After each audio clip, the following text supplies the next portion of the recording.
वरिष्ठ भट्ट बैठे हुए हैं बहुत नम्रता से।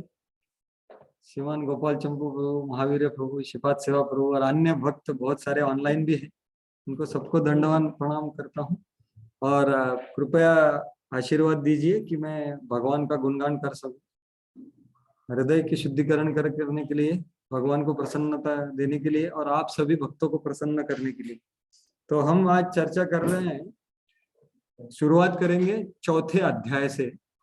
तो आप लोगों ने सबने पहले 3 अध्याय अभी तक सुने हैं, जिसमें मुनियों के द्वारा 6 प्रश्न किए गए और वो 6 प्रश्नों का 6 उत्तर बहुत विस्तार से हमने लास्ट साधारण 5 से 6 महीने में बहुत अच्छी तरह से, बहुत गहराई से सुना है।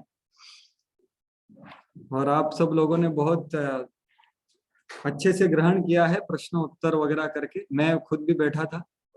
तो अभी हम वो पीछे छोड़ के अभी आगे चौथे अध्याय से आगे चालू करेंगे इस यूनिट में। तो पहला स्कंद, पहले थोड़ा विहंगावलोकन देना चाहता हूं मैं। विहंगावलोकन मतलब एक बर्ड्स आई व्यू रहता है भागवत के। पूरे भागवत का तो आपको पहले बताया, पादौ यदेयो प्रथम द्वितीय, जैसे कि भागवत का। तो पहला जो स्कंद है वो है अधिकारी तत्व। ये अधिकारी, हर एक स्कंद एक महत्वपूर्ण शिक्षा देता है। तो पहला स्कंद देता है अधिकारी तत्व। अधिकारी तत्व मतलब क्या कि किसी कार्य करने के लिए हमें अधिकारी होना पड़ता है, उसको जानना। तो श्रोता और वक्ता, ये दोनों का अधिकारी तत्व ये पहले स्कंद में विशेष रूप से बताया गया है। और इसमें हम देखेंगे, इस पहले स्कंद में पहले 3 अध्यायों में आपने 6 प्रश्नों और 6 उत्तरों को देखा। तो अभी जो शुरुआत हो रही है चौथे अध्याय में, तो उसकी कारिका जैसे श्रीमान कन्हैया कृष्ण प्रभु ने बताया, कारिका मतलब जो श्लोक होता है वो पूरे अध्याय का सार देता है कि ये अध्याय में क्या दिया हुआ। तो एक 4-5 अभी पहले स्कंद में देखेंगे। पहले 3 अध्यायों में तो इंट्रोडक्शन हो गया। अभी चौथे अध्याय से लेके 19वें अध्याय तक जो भी होगा उसके 3 प्रश्न है, वो आज हम चर्चा करेंगे।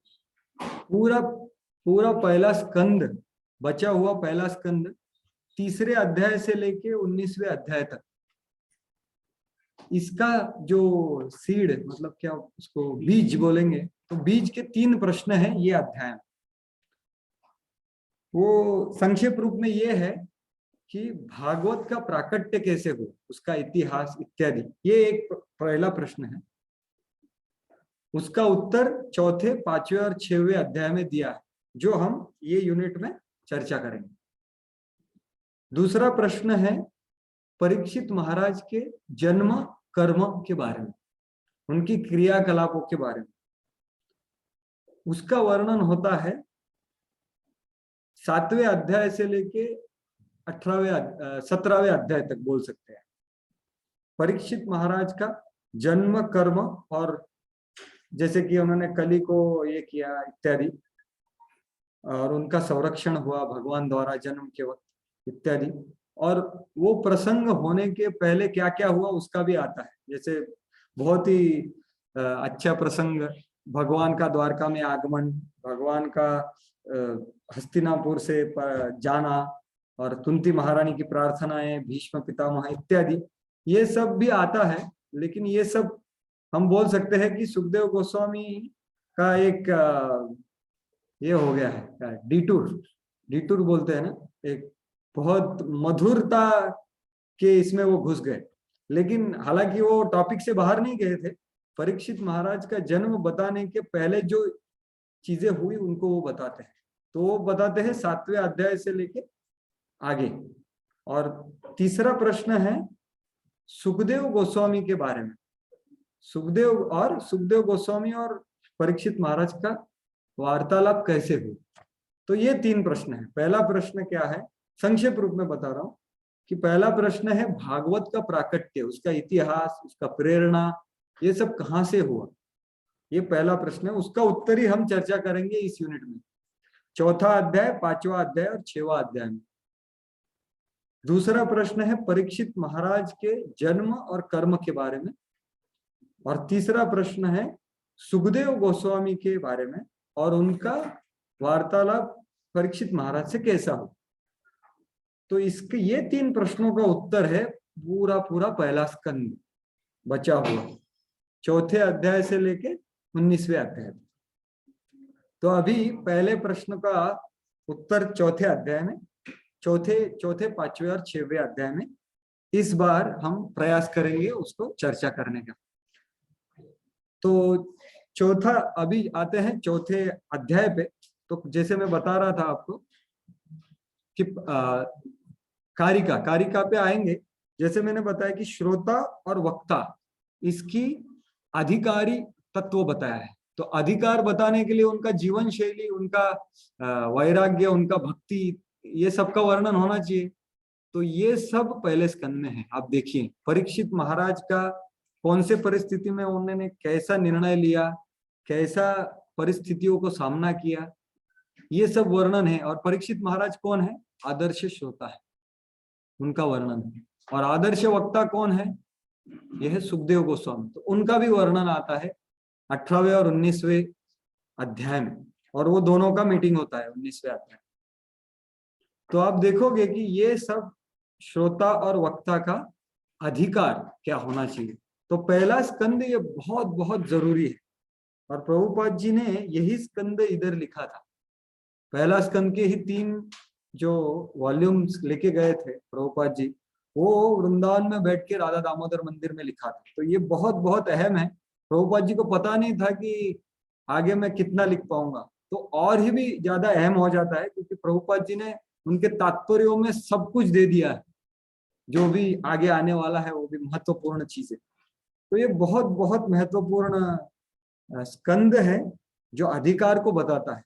क्योंकि अधिकार होने से हम किसी स्कूल में एंट्री मारते हैं। जैसे कि इंजीनियरिंग करना है, तो इंजीनियरिंग का अधिकार होने के लिए हमको पीसीएम में अच्छे मार्क आने चाहिए, नहीं तो आजकल सीईटी में मार्क चाहिए। तो आप अधिकारी बनो। अधिकारी मतलब क्या? इंजीनियरिंग अधिकारी समझो। मतलब क्या? आप उसमें प्रवेश कर सकते हैं, और प्रवेश करने के बाद 4 साल पढ़ने के बाद, परीक्षा पास होने के बाद आप इंजीनियर बनेंगे। तो इंजीनियर बनने का अधिकार शुरू होता है प्रवेश करने से। तो पहला स्कंद है वो दरवाजा जो हमें प्रवेश देने वाला है श्रीमद् भागवत पुराण में। जो दूसरे स्कंद से लेके पहले अधिकार का बात होता है, और दूसरे स्कंद में बताया जाएगा कि साधन क्या है। साधन है श्रवण, उसका दूसरे स्कंद में बताया जाएगा। और तीसरे स्कंद से लेके 12वें स्कंद तक 10 जो टॉपिक है भागवत के, अत्र सर्ग विसर्गस्य स्थानम पोषणम होतया मन्वंतरेशानु कथा निरोधो मुक्तिराश्रय। तो इसका चर्चा हम अभी नहीं करेंगे, लेकिन हर एक स्कंद में एक महत्वपूर्ण विषय बताया गया हुआ। तो इसलिए पहला स्कंद सबसे जरूरी है, ये जैसे इसमें प्रवेश करने के लिए, अधिकार जानने के लिए। तो इसलिए हम कारिका देखेंगे। उसका कारिका में श्रील विश्वनाथ चक्रवर्ती ठाकुर बताते हैं कि तुर्यस्य शास्त्र वर्यस्य वक्तुः श्रोतुश्च सर्वतः श्रेष्ठम व्यास प्रसादश्च कथ्यते यद्वि नैव। मतलब ये चौथे अध्याय में क्या दिया है कि वक्तुः श्रोतुश्च श्रेष्ठम, श्रेष्ठत्व बताया गया है वक्ता का और श्रोता का। वक्ता कौन है? सुखदेव गोस्वामी। श्रोता कौन है? परीक्षित महाराज। उत्कृष्ट वक्ता और उत्कृष्ट श्रोता, उसका श्रेष्ठत्व बताया गया है। ये पहला चीज है। और दूसरा चीज ये अध्याय में बताया गया है कि वेद व्यास को कृपा प्राप्ति, और उनको जब कृपा प्राप्त नहीं हुई थी उसका भी वर्णन ये चौथे अध्याय में। जैसे कि हम देखेंगे तो पहला जो चीज है वो बताया है पहले 13 श्लोकों में। पहले 13 श्लोकों में आप देखोगे तो ये वक्ता और श्रोता का, इनका श्रेष्ठत्व बताया है प्रश्नों के द्वारा। और 14 से लेके अध्याय के अंत तक आप देखोगे वो है कि वेद व्यास जी को कृपा का प्राप्ति और कृपा प्राप्त होने से पहले उनका परिस्थिति, इसका वर्णन हुआ। क्योंकि वो असंतुष्ट थे तो उसका वर्णन आज होगा। उन्होंने कैसे करुणावश अलग अलग वेदों का निर्माण किया, रचना किया, और उसके बाद वो असंतुष्ट हो गए। तो ये है दो चीज ये अध्याय में बताई गई। तो वक्ता और श्रोता का श्रेष्ठत्व, तो हालांकि हम देखेंगे भागवत में 3 स्तर के वक्ता और श्रोता है। अभी तक कौन कौन से वक्ता श्रोता हम सुने हैं पहले 3 अध्यायों में? कौन वक्ता है, कौन श्रोता है? पहले 3 अध्याय आप बोलते हैं उसमें कोई एक बताइए। शौनक आदि ऋषि और सूत गोस्वामी, तो ये एक स्तर के हैं। दूसरे स्तर के वक्ता और श्रोता हम चौथे, 5वें और 6वें अध्याय में देखेंगे। वो कौन है? नारद मुनि और वेद व्यास जी। और सबसे सर्वश्रेष्ठ उत्कृष्ट श्रोता है वो है परीक्षित महाराज और सुखदेव गोस्वामी। तो यहाँ हम देख सकेंगे कि कैसे इनका स्तर बढ़ रहा है। यहाँ कनिष्ठ श्रोता और वक्ता, कनिष्ठ ज्यादा के श्रोता, मध्यम श्रोता और उत्तम श्रोता। परीक्षित महाराज है उत्तम श्रोता, और वेद व्यास जी हालांकि वो भगवान के अवतार है, लेकिन यहाँ ऐसा प्रतिपादित करते हैं कि हम असंतुष्ट हैं क्योंकि ये भागवत आए, तो इसलिए उनको कहा गया है कि दूसरे स्तर के श्रोता। और उससे कम श्रोता बताया गया है वो है कौन? शौनक आदि ऋषि। तो जैसा हम भागवत के अधिकारी को जानेंगे, तो ये 3 अधिकारों से हमें आगे जाना है। जैसे हमें पता है कि भक्ति में आगे बढ़ना मतलब कनिष्ठ अधिकारी, मध्यम अधिकारी और उत्तम अधिकारी। और कनिष्ठ अधिकारी भी बहुत अच्छा स्तर है। हमें लगता है हाँ कनिष्ठ अधिकारी, अरे भाई वो अधिकारी है। कनिष्ठ अधिकारी भी बहुत अच्छा स्तर है क्योंकि वो समझता है। तो यहाँ ऐसा आगे बढ़ना है, कनिष्ठ श्रोता, मध्यम श्रोता और उत्तम श्रोता।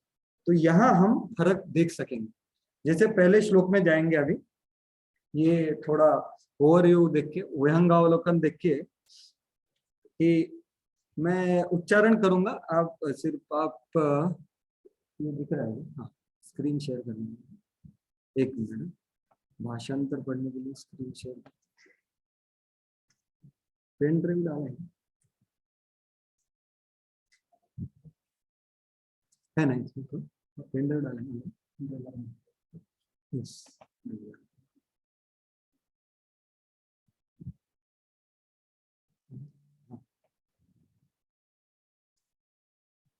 तो श्लोक का उच्चारण मैं करूंगा। कुछ श्लोक हम रिसाइट करेंगे, कुछ श्लोकों का मैं ही उच्चारण करूंगा, और फिर मैं विनती करूंगा किसी भक्त को कि वो भाषांतर को पढ़े, और कुछ हाईलाइट किया हुआ है उधर उसको पढ़ सकते हैं। इसको कैसे बंद?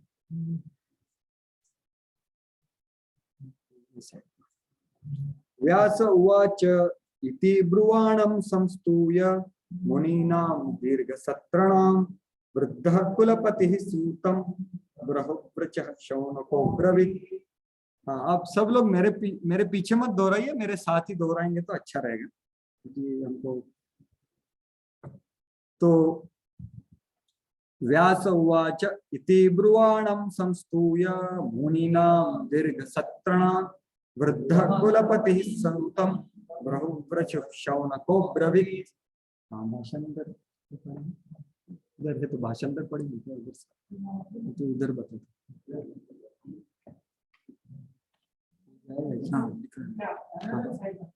हाँ, हरे कृष्णा। भाषांतर कोई पढ़ेगा? आनंद दुलार को आप पढ़ सकते हैं क्या भाषांतर?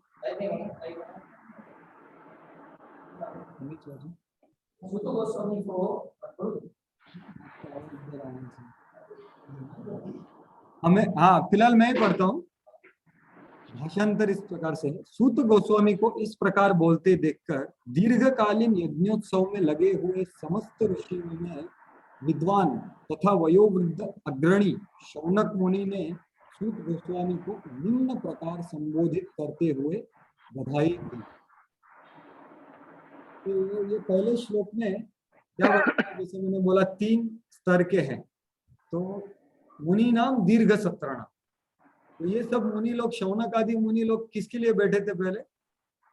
तत्व सर्गाय लोकाय, मतलब उनका इच्छा कुछ और था। और हजारों साल के लिए वो यज्ञ करने के लिए बैठे थे। और वो बोलते हैं आगे 19वें अध्याय में, आप देखो कि अरे ये यज्ञ में हमारा सिर्फ मुंह ही काला हो रहा है, बाकी कुछ हो नहीं रहा। खुद गोस्वामी आप जो बोल रहे हैं वही आप बोलिए, अभी ये यज्ञ तो हम बंद करने वाले हैं। उनका सत्य में ये सब सूत गोस्वामी जो लोग हैं, ये लोगों का भक्ति में प्रगति सूत गोस्वामी के संग से हो रहा है उनके सुन के। इसलिए उनकी पहली जो इच्छाएं थी वो अलग थी, जैसे मैंने बताया कनिष्ठ श्रोता, तो ये वो सबसे कम स्तर वाले श्रोता है। तो उनका वो 1000 साल के लिए बैठे हुए हैं, और सूत गोस्वामी के संग के वजह से उनके हृदय में भक्ति और उनके हृदय में भगवान के बारे में सुनने के लिए उत्सुकता पैदा हो रही है, जो आज हम देखेंगे उनके प्रश्नों से। क्योंकि उन्होंने पहले दिन 6 प्रश्न पूछ लिए थे पहले टाइम पे ही, और उसका उत्तर भी विस्तार रूप से उन्होंने दिया। तो ये है पहला श्लोक।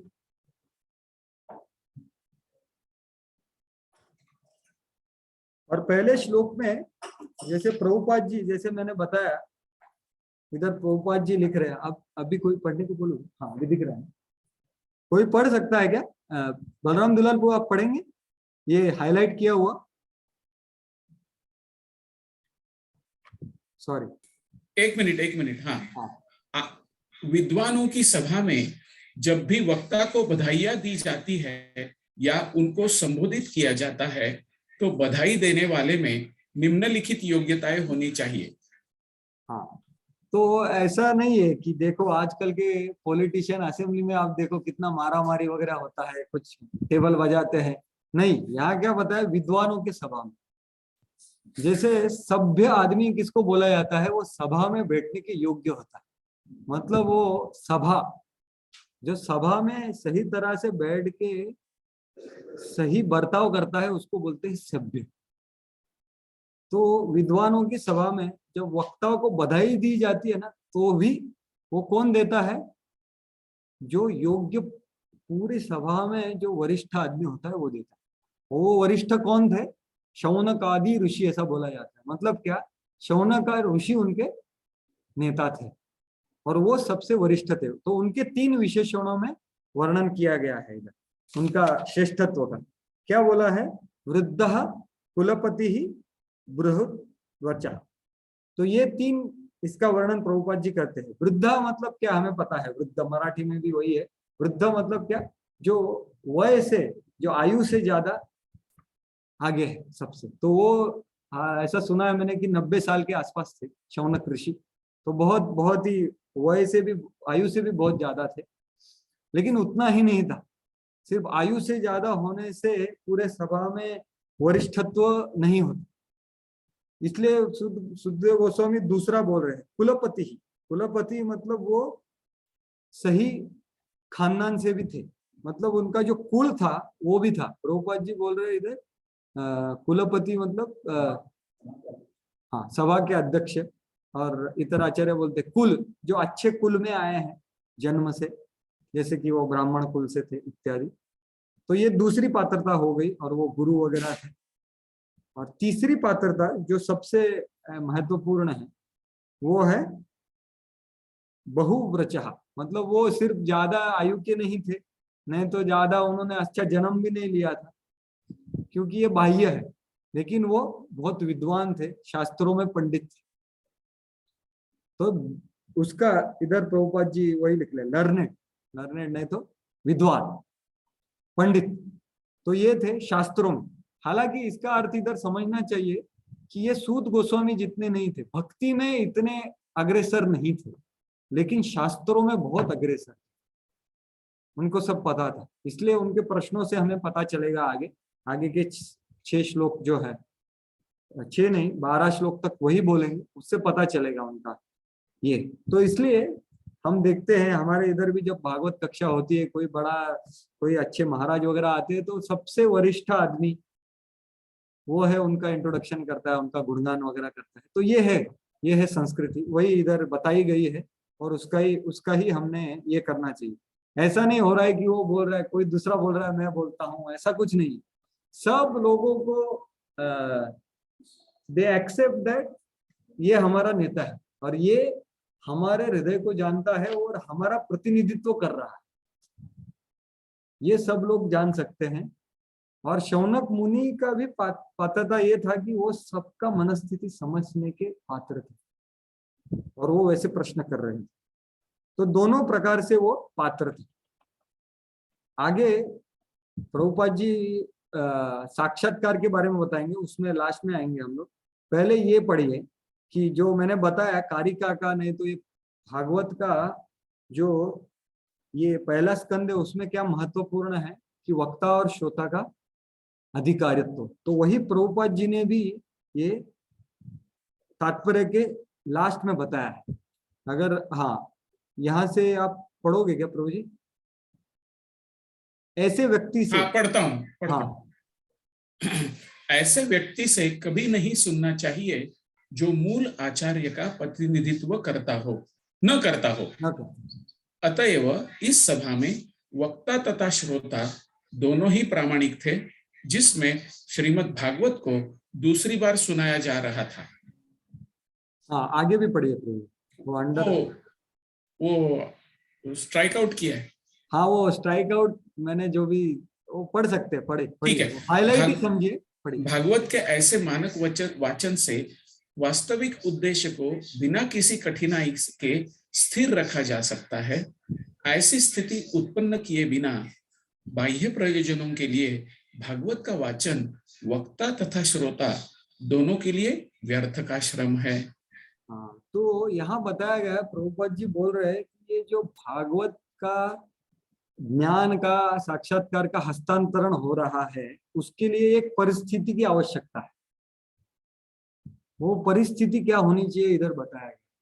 जो श्रवण करने के लिए परिस्थिति क्या होना चाहिए? सबसे पहले वक्ता और श्रोता में प्रामाणिकता होना चाहिए, सबसे पहली बात।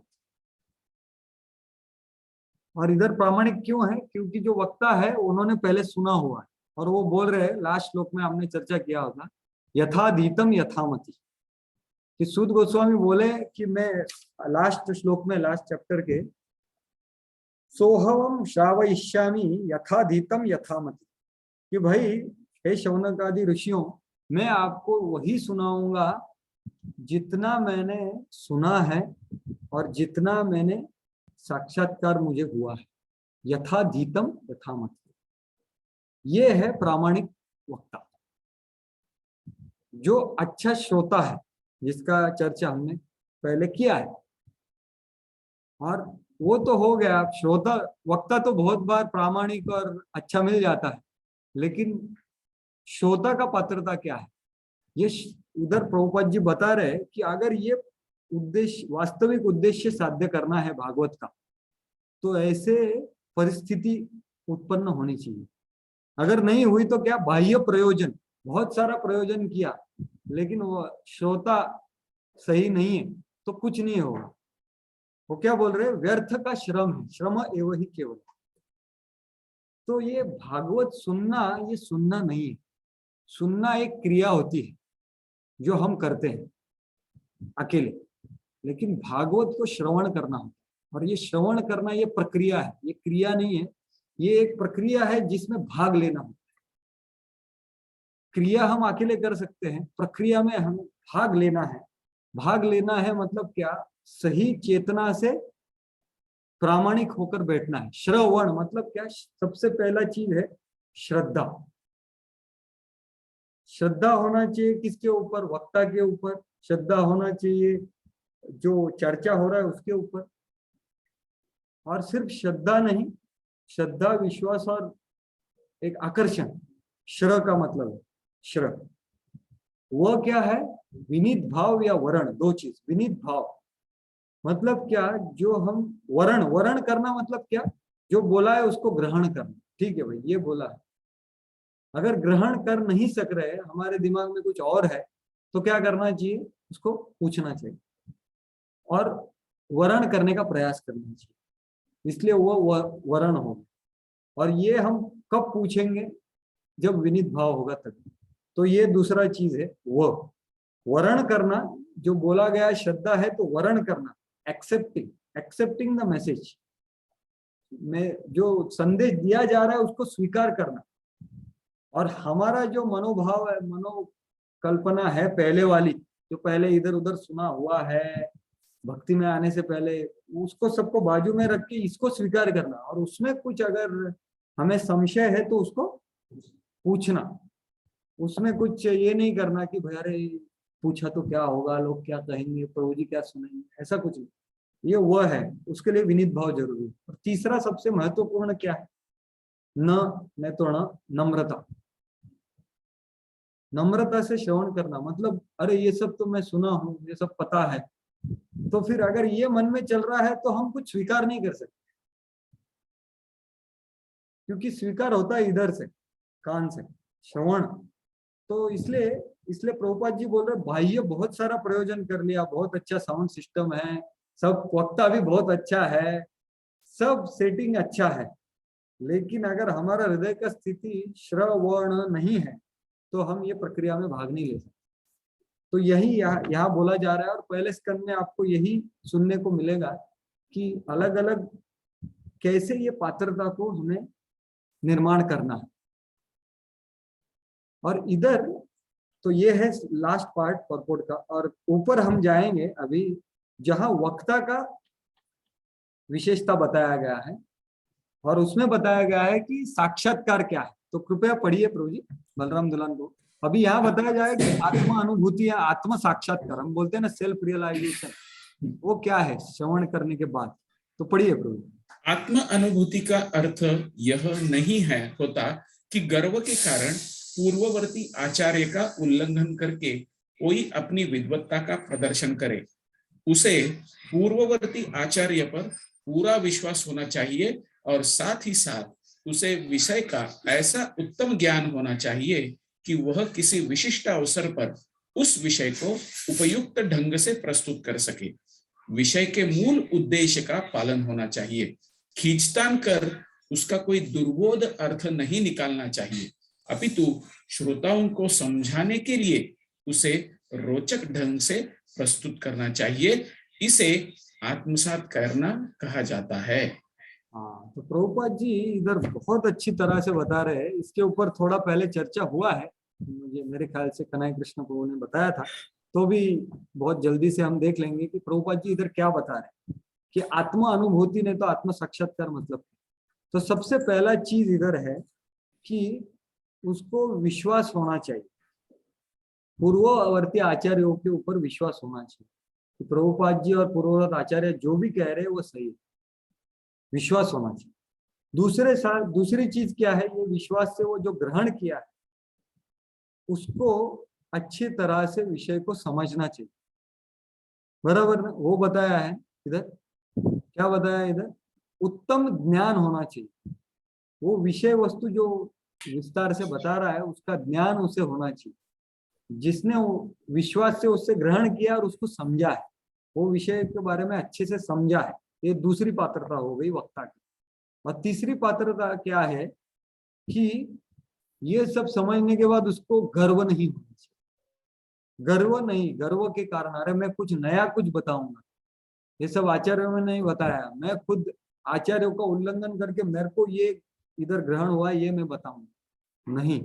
ये तीसरी महत्वपूर्ण पात्रता, गर्व नहीं होना चाहिए। गर्व के कारण पूर्ववर्ती आचार्यों का उल्लंघन करें नहीं चाहिए, क्योंकि गर्व से क्या करता है आदमी, दूसरों के ऊपर पैर रख देता है, प्रत्यक्ष रूप से या बोलने के रूप से जो भी। और ये सब होने के बाद चौथी और बहुत महत्वपूर्ण पात्रता है कि ये सब होने के बाद भी वो प्रस्तुत जो करेगा, उन्होंने जो श्रोता है उनको अच्छी तरह से उनमें उत्सुक करके बताना चाहिए। जो मैं प्रयास कर रहा हूँ, हालांकि मैं पात्र नहीं हूं, तो रोचक ढंग से प्रस्तुत करना चाहिए, इधर बताया।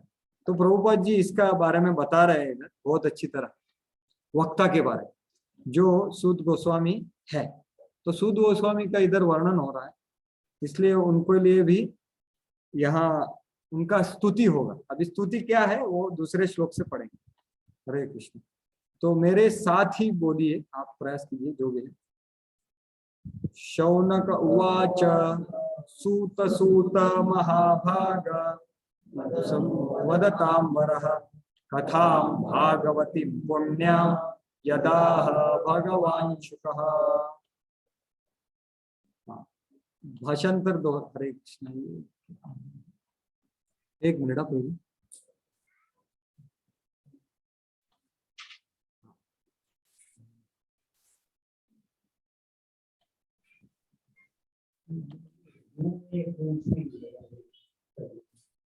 हाँ ठीक। हाँ पढ़िए प्रभु जी भाषण। शौनक ने कहा, हे सुत गोस्वामी, जो बोल सकते हैं तथा सुन सकते हैं, उन सबों में आप सर्वाधिक भाग्यशाली तथा सम्माननीय है।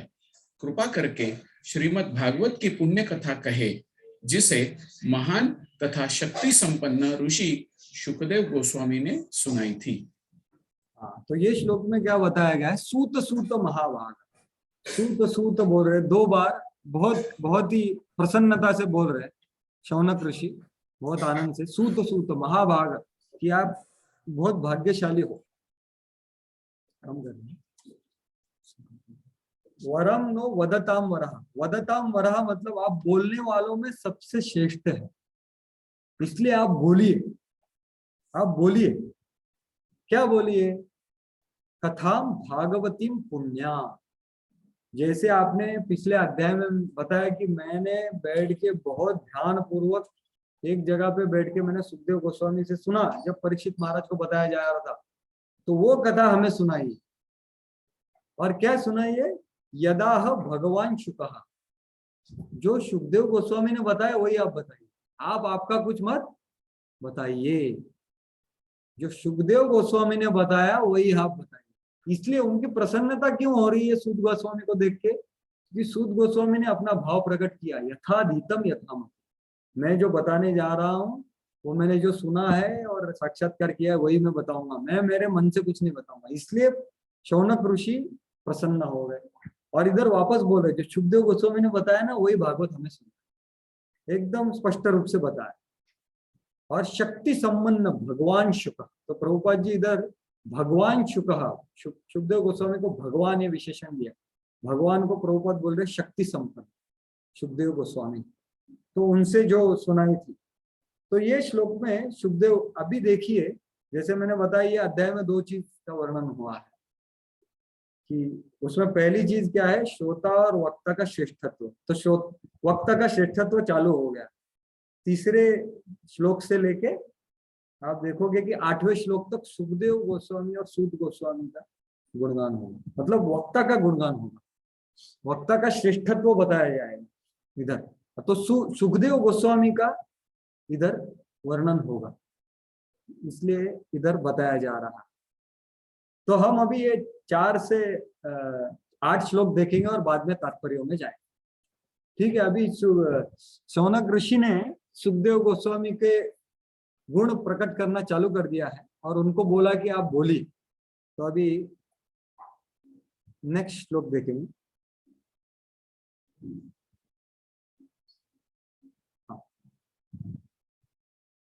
कस्मिन् युगे प्रवृत्तोऽयं स्थाने वाकेन हेतुना कुतः संचोदितः कृष्णः कृतवान् संहिता मुनिः।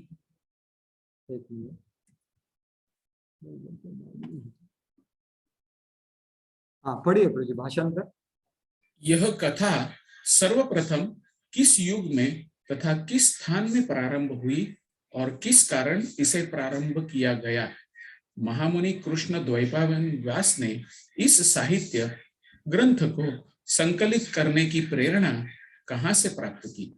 हाँ, तो जैसे मैंने बताया कि यहाँ 2 चीजें सहित हो रही है। एक है प्रश्न पूछने वाले हैं और प्रश्नों में ही प्रवक्ता और श्रोता का गुणगान भी होगा। तो इसलिए ये अगर ये श्लोक देखोगे तो आप यहाँ प्रश्न किया गया है भागवत के इतिहास के बारे में। क्या पूछा है? कस्मिन् युगे, कब बताया गया? प्रवृत्तोयम, स्थाने वा, कहाँ बताया गया? केन हेतुना, किस कारणवश ये लिखा गया? कुतः संचोदितः कृष्ण, यहाँ कृष्ण मतलब वेदव्यास, कृतवान संहिता मुनि। तो ये प्रश्न है संचोदित मतलब प्रेरणा, किसकी प्रेरणा द्वारा व्यास जी को ये भागवत संहिता मुनि ही कृतवान, मतलब रचना करने का प्रेरणा कहां से मिला, तो ये प्रश्न किया है।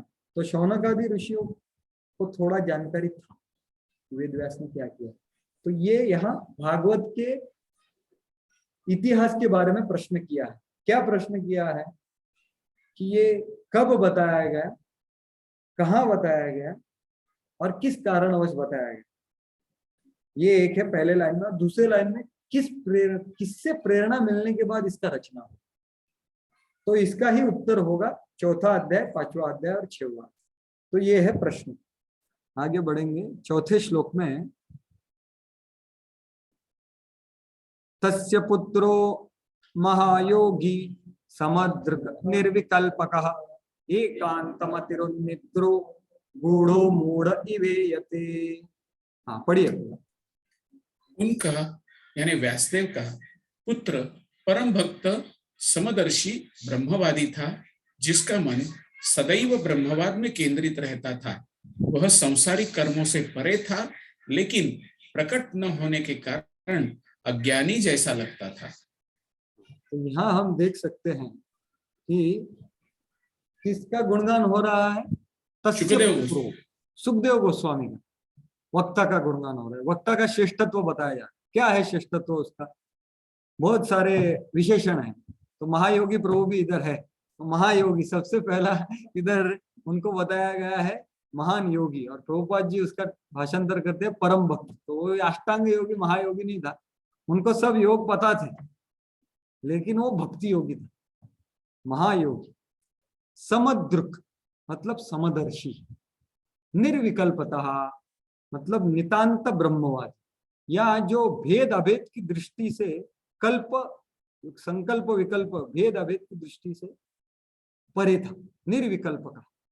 और क्या है, एकांत मति, जिसका व्यवसायत्मिका बुद्धि था, मन की निष्ठा ब्रह्मवाद में स्थिर, एकांत मति प्रभुपाद जी बोले। और क्या बोल रहा है, उन्निद्रो, उन्निद्रो निद्रा के ऊपर, उत्तम, उत्तम मतलब तम के ऊपर, उन्निद्र निद्रा के परे, अज्ञान से परे। ऐसे 4 से 5 विशेषणों में सुखदेव गोस्वामी का गुणगान हो रहा है इधर। और जो कैसा दिखता है, गूढ़ गूढ़ो मूढ़ इवेयति, हालांकि ये सब उनके पास पात्रता थी, लेकिन वो प्रकट न होने के कारण बाहरी रूप से कैसा दिखता था, वो अज्ञानी जैसा लगता। अभी अगले श्लोक में इसका ही निर्विकल्प का मतलब क्या, इसका वर्णन होगा। तो ये श्लोक में क्या हुआ, सुखदेव गोस्वामी के और गुणों का बताया गया।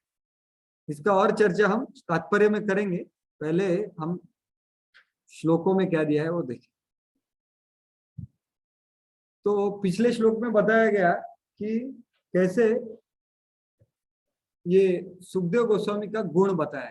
तो अभी 5वें श्लोक में वो निर्विकल्प कहा, किसी का गुण बताते हैं तो वो गुण को और सही तरह से बताने के लिए एक घटना बताया जाता है, तभी हमको लगता है कि ये आदमी में ये गुण है। तो वो घटना बताते हैं कैसे सुखदेव गोस्वामी निर्विकल्प थे, कैसे उनका उन्निद्र जो दृष्टि था वो बहुत ब्रह्म में बहुत ज्यादा साक्षात्कारी पहले ही से ही थे।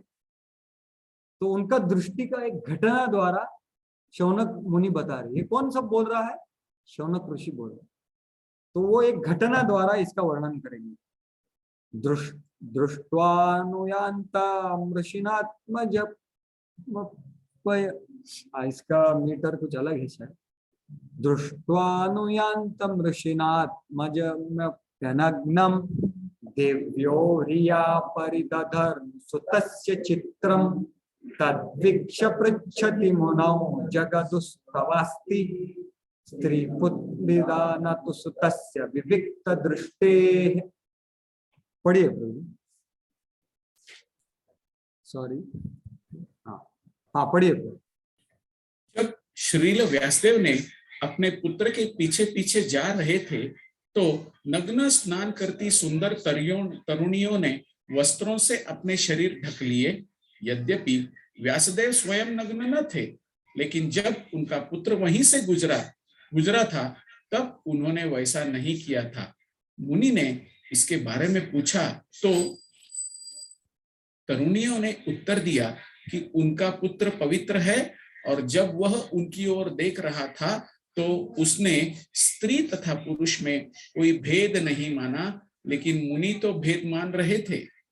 हाँ, तो इधर क्या बताया जा रहा है, सुखदेव गोस्वामी का जो निर्विकल्प का है, उनका जो दृष्टि है, उसको एक घटना द्वारा बताया जा रहा है, जो घटना का वर्णन पहले भी हुआ था, आपने सुना है सूत गोस्वामी के मंगलाचरण में, यह प्रव्रजंतम अनपेत अपेत कृत्यम, कि जो गर्भ से बाहर निकलने के बाद भाग गए और उसके पीछे वेद व्यास भी भाग रहे, हे पुत्र आइए आइए, और फिर सब वृक्षों ने भी उनका ये किया, सांत्वना देने का प्रयास किया। तो वही प्रसंग को ये दोहरा के बता रहे, उसके आगे क्या हुआ। आगे क्या हुआ, जब सुखदेव गोस्वामी दौड़ रहे थे तो उधर एक जलाशय में स्त्रियां कुछ विहार कर रही थी, नग्न स्त्रियां। तो वहां से जाते वक्त सुखदेव गोस्वामी सब कुछ देख के जा रहे थे, और उसके पीछे पीछे कौन जा रहे थे, वेद व्यास जी भी जा रहे थे।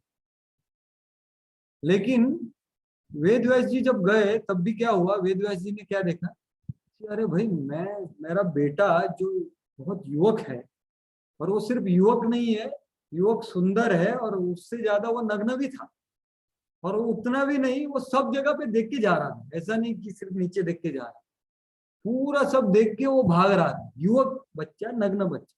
वो जब गया तभी ये माताओं ने कुछ किया नहीं, और मैं जा रहा हूं, मैं तो बूढ़ा हूं, मैं तो उसको ढूंढने के लिए जा रहा हूं। लेकिन फिर स्त्रियों ने क्या किया, अपने अंग को ढका। तो वेद व्यास जी को बहुत आश्चर्य हुआ। तो वेद व्यास जी ने उनको पूछा, भाई ऐसा क्यों किया आपने। तो स्त्रियों ने बताया, क्या बताया स्त्रियों ने, कि आपके जो पुत्र है उसका जो दृष्टि है वो शुद्ध है, विविक्त दृष्टि है, इधर वर्णन हुआ।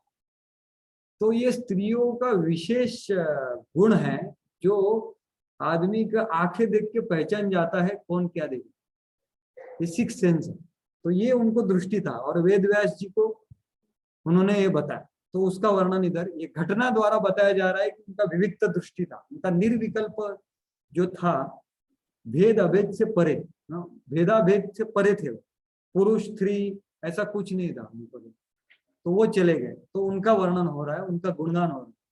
तो ये क्या हो रहा है, प्रवक्ता की श्रेष्ठता बताई जा रही है सब श्लोकों में, प्रश्न पूछते हुए।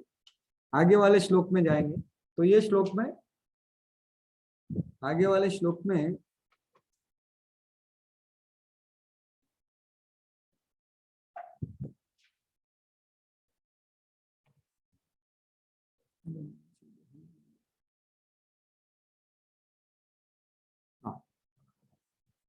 छेवा श्लोक, कथमालक्षितः पौरे संप्राप्तः पुरुजांगलान् उन्मत्तमूक विचरन् गजसाव्यये।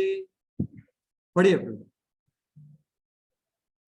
कुरु तथा जंगल प्रदेशों में पागल, गूंगे तथा मूढ़ की भांति घूमने के बाद, जब वे यानी व्यासपुत्र श्री शुकदेव हस्तिनापुर यानी कि अब दिल्ली नगर में प्रविष्ट हुए, तो वहां के नागरिकों ने उन्हें कैसे पहचाना। तो ये एक प्रश्न किया है, क्योंकि ये जानते थे कि बाहरी, शौनक मुनि जानते थे बाहरी रूप से ये बहुत ये दिख रहे, अवधूत दिख रहे। तो हस्तिनापुर वाले लोगों ने कैसे, तो ये प्रश्न कैसे किया उन्होंने, क्योंकि उन्होंने पहले सुना है कि परीक्षित महाराज ने पूरा उपवास रख के उनसे सुना, तो इसलिए उन्होंने ये प्रश्न किया कि वो मूढ़ की भांति घूम रहे थे, पुरु जांगला कथम आलक्षिता, उन्होंने कैसे उनको देखा या मान्य किया, ग्रहण किया इत्यादि। क्योंकि वो मूढ़ गज साव्य मतलब हस्तिनापुर, तो उधर जा रहे थे। तो साधु को प्रभुपाद जी इधर बताते हैं कि साधु को कैसे पहचानना चाहिए। तो आगे जाएंगे, अगले श्लोक में उनका और गुणगान होता है। कथम वा पांडवे यस्य राजर्षे मुनिना सह संवादः समभूतात यत्रैषा सात्वती श्रुति। पढ़िए। राजा परीक्षित की इस महामुनि से कैसे भेंट हुई, जिसके फलस्वरूप वेदों के इस महान दिव्य सार भागवत का वाचन संभव हो सका। तो ये भी एक प्रश्न है, लेकिन अगर हम जब अगला श्लोक देखेंगे तभी पता चलेगा कि ये भी वक्ता के बारे में बताया गया है। प्रश्न किया गया है कि इनकी भेंट कैसी हुई, तो ये भी इसका उत्तर होगा 19वें अध्याय में। तो इधर भागवत को क्या बताया गया है, वेदों का सार, या इधर दिव्य शब्द सार, क्या किया है, महान दिव्य सार, सात्वती श्रुति। तो हालांकि भागवत स्मृति है, लेकिन इधर क्लियर कट बताया है सात्वती श्रुति, भक्तों का जो सुनाई श्रुति। सात्वता मतलब भक्त। तो ऐसे शौनक मुनि पूछ रहे हैं, अगले श्लोक में जाएंगे, जिससे ये पहले दो जो इसके पहले वाले श्लोक है वो समझेंगे कि वो सुखदेव गोस्वामी का गुणगान करते हुए ही पूछ रहे हैं। स गोदोहन मात्रम ही गृहेषु गृहमेधिना अवेक्षते महाभागस तीर्थेन कुर्वन्त्यदाश्रमम्। वे यानी सुखदेव गोस्वामी किसी गृहस्थ के द्वार पर उतनी ही देर रुकते जितने समय में गाय दुही जा सकती है। वे उस घर को पवित्र करने के लिए ही ऐसा करते थे। हाँ, तो इधर बताया जा रहा है कि भी ये तो भागवत पुराण बहुत लंबा बताया गया, 7 दिन के लिए, तो इसलिए मीटिंग तो हुई होंगी, लेकिन फिर इतना बड़ा मीटिंग, क्योंकि ये सुखदेव गोस्वामी कैसे थे, वो दोहना मात्रम ही गृहेषु गृह में भी। जब कोई गृहस्थ के घर में वो जाते थे, कितनी देर रुकते थे वो, एक गाय को दोहने के वक्त उतना ही टाइम। और वैसा नहीं वो रुकते थे कि दूध वो दे दे, उसके लिए नहीं रुकते थे। किसके लिए रुकते थे, आवेक्षते महाभाग तीर्थी कुर्वन्ति तदाश्रम। वो दूध के लिए नहीं रुकते थे, दान लेने के लिए नहीं रुकते थे, वो जो घर है उसको शुद्ध करने के लिए रुकते थे, या उनको भक्तिमय आध्यात्मिक ज्ञान देने के लिए रुकते थे, उनको कृपा प्राप्त देने के लिए रुकते थे। तो ऐसे महान सुखदेव गोस्वामी ये परीक्षित महाराज को कैसे मिले, और मिले तो मिले होंगे, ये ज्यादा देर रुकते भी नहीं है। राजा के घर में महाप्रभु तो मिलने के लिए भी जाने के लिए रेडी नहीं थे। चैतन्य महाप्रभु बोल रहे थे उनके घनिष्ठ भक्तों की, आपने वापस ये किंग का मीटिंग का निकाला ना, तो मैं कहाँ चला जाऊंगा, अलाहाबाद चला जाऊंगा। तो महाप्रभु भगवान है, वो भी राजा से मिलना नहीं चाह रहे। और सुखदेव गोस्वामी भगवान शुका, वो भी उतने ही शक्तिशाली भक्त है, तो वो भी राजा से मिलने में कुछ इंटरेस्ट नहीं, इतना देर उनके साथ कैसे रहे। तो ये है इधर प्रश्न। तो ये 8 श्लोकों में सुखदेव गोस्वामी का गुण का वर्णन हुआ, जो सबसे श्रेष्ठ वक्ता है। उनके गुणों का वर्णन हुआ, एक घटना द्वारा वर्णन हुआ, उनका दृष्टि क्या है और उनका उद्देश्य क्या है, वो जो विचरण करते हैं उसका उद्देश्य क्या है।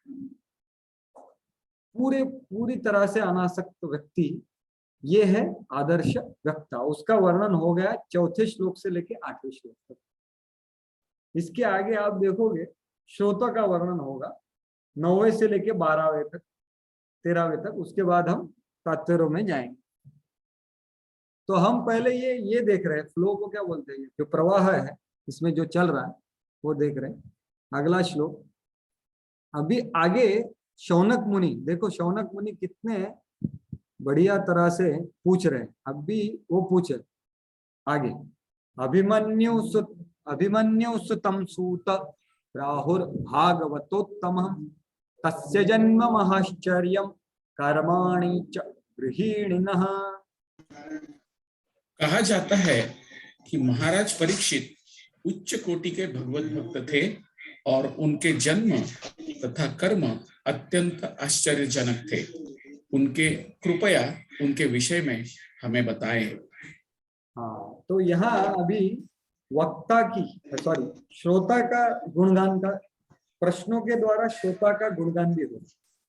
तो इधर सबसे बड़ा गुण क्या बता रहा है, भागवतोत्तम, वो उत्तम भागवत थे, ये हमें सुना है। और क्या, उनका जन्म और कर्माणि, ये सब महाश्चर्य उनके बारे में हमें बताइए बहुत सरलता से। तस्य जन्म महाश्चर्यम कर्माणि च गृहीणिनः।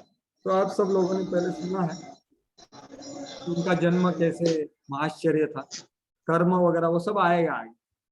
तो यहाँ उनका वर्णन हुआ है भागवतोत्तम, वो सबसे बड़े भागवत भगवान के भक्त थे। तो उनके बारे में बताइए, वो अभिमन्यु सुत थे। ऐसे आगे आगे के श्लोक में बताया, हाँ 10वां श्लोक में, ससम्राट कस्य वाहे कस्य वा हेतोः पाण्डुर्न मानवर्धनः प्रायपो विष्णु गंगायाम अनादृष्टधिराट श्रियम। हाँ पढ़िए। वे एक महान सम्राट थे और उनके पास उपार्जित राज्य के सारे ऐश्वर्य थे। वे इतने वरेण्य थे कि उनसे पांडुवंश की प्रतिष्ठा बढ़ रही थी। तो फिर वे सब कुछ त्याग कर गंगा नदी के तट पर बैठकर क्यों आमरण उपवास करने लगे। यहाँ उनका और गुणों का वर्णन क्या है, वो बहुत महान सम्राट थे। क्या सम्राट कस्यवा हेतु, जो सम्राट कैसे थे, पांडुना मानवर्धना, जिन्होंने अपने कार्यकलापों से पांडवों का जो उनका गुणगान था वो उन्होंने भी आगे वारसा पूरा किया था।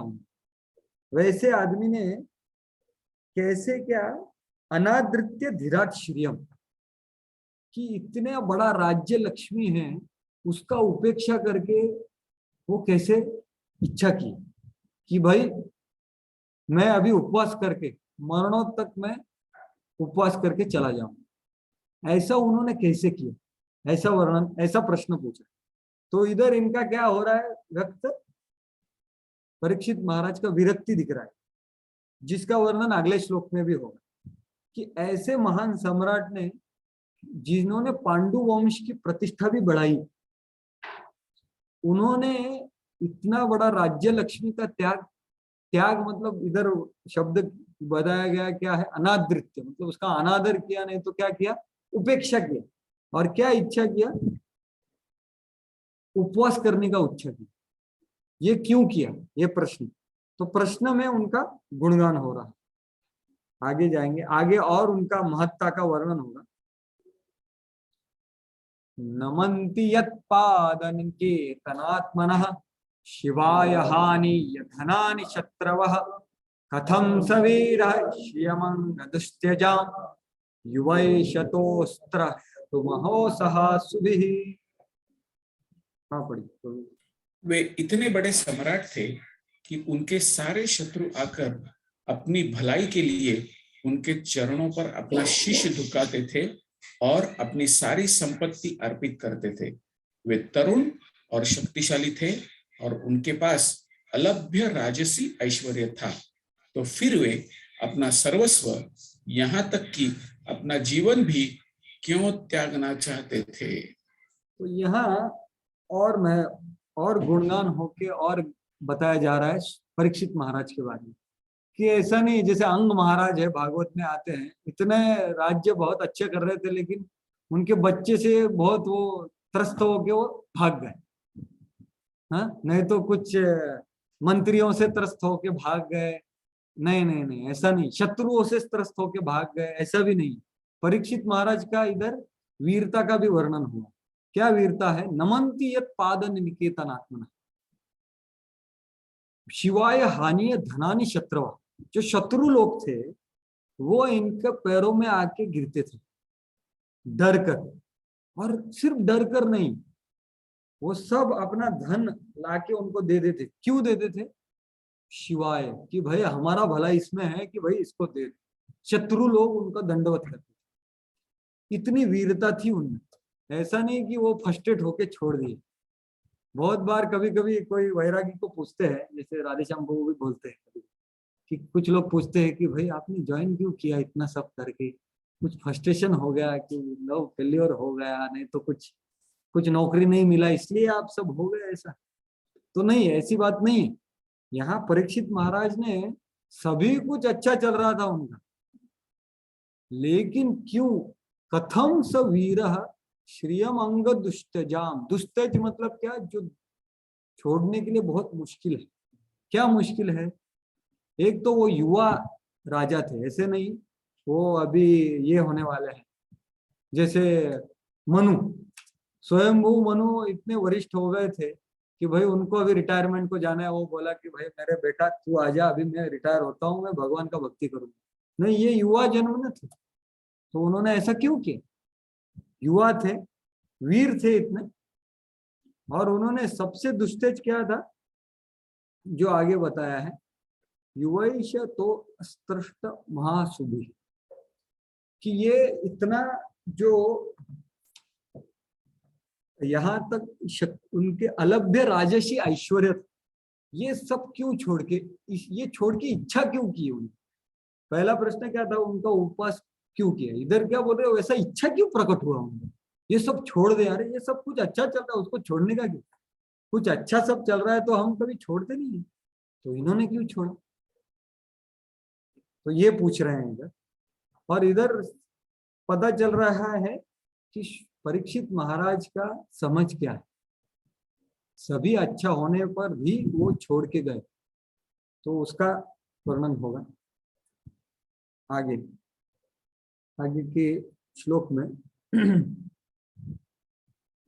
एक मिनट,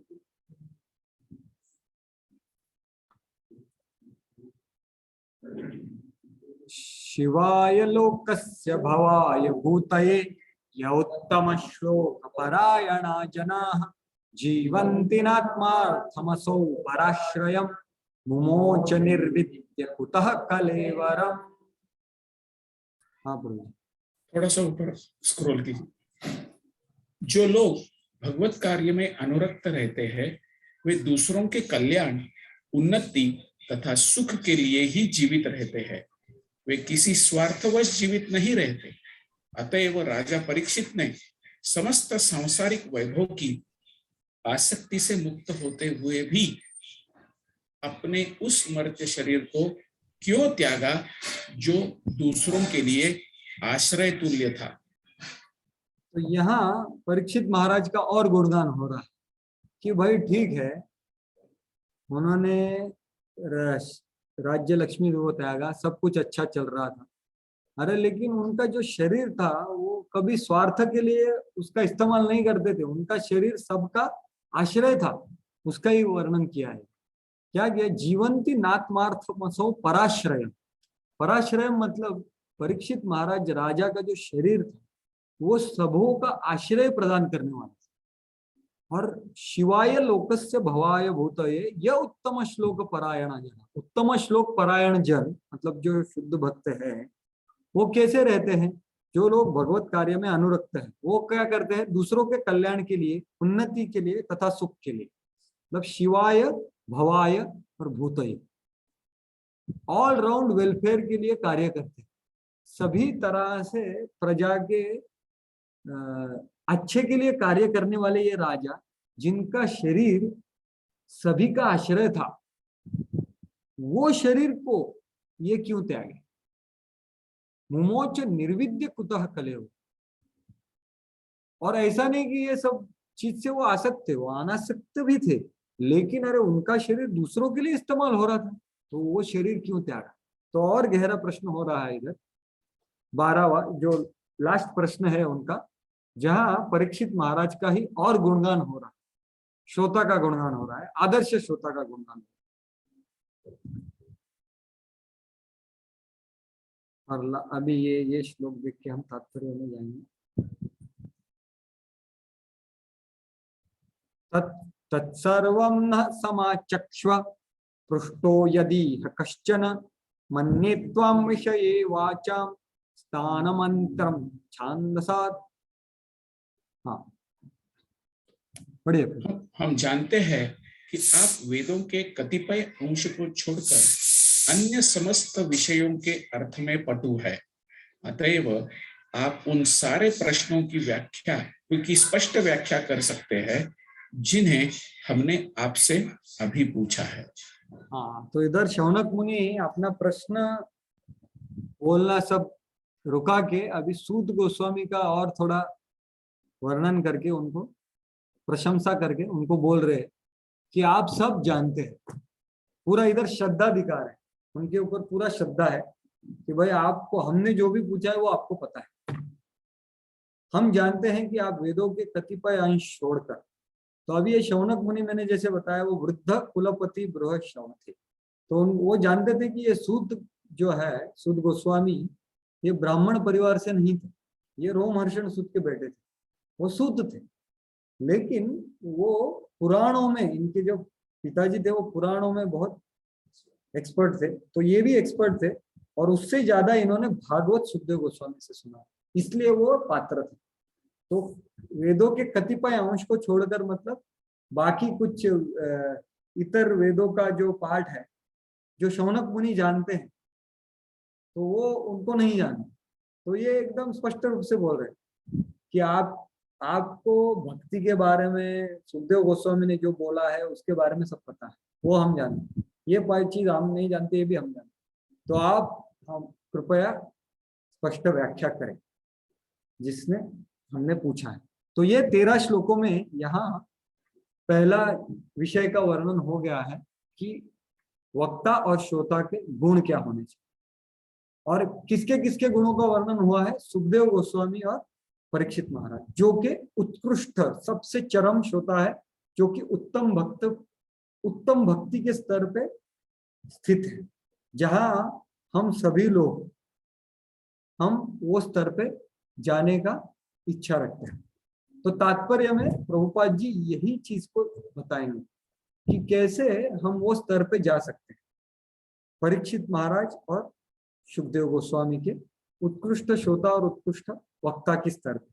तो उनके गुण को जान लिया, लेकिन वो गुण तक जानने के लिए वो गुण क्या है, उनका दृष्टि क्या है, वो अभी प्रभुपाद जी तात्पर्य में बताएंगे, जो हम अभी देखने का कोशिश करेंगे। अगर आप तात्पर्य देखोगे प्रभुपाद जी का, वो ये कारिका जो दिया है विश्वनाथ चक्रवर्ती ठाकुर, उसी के हिसाब से तात्पर्य है।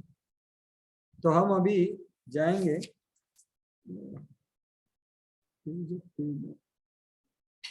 ये पेज अप के लिए आल्ट दाबना होता है क्या, फंक्शन दाबना होता है? हाँ ठीक है, अभी जा, ठीक, फंक्शन दबा।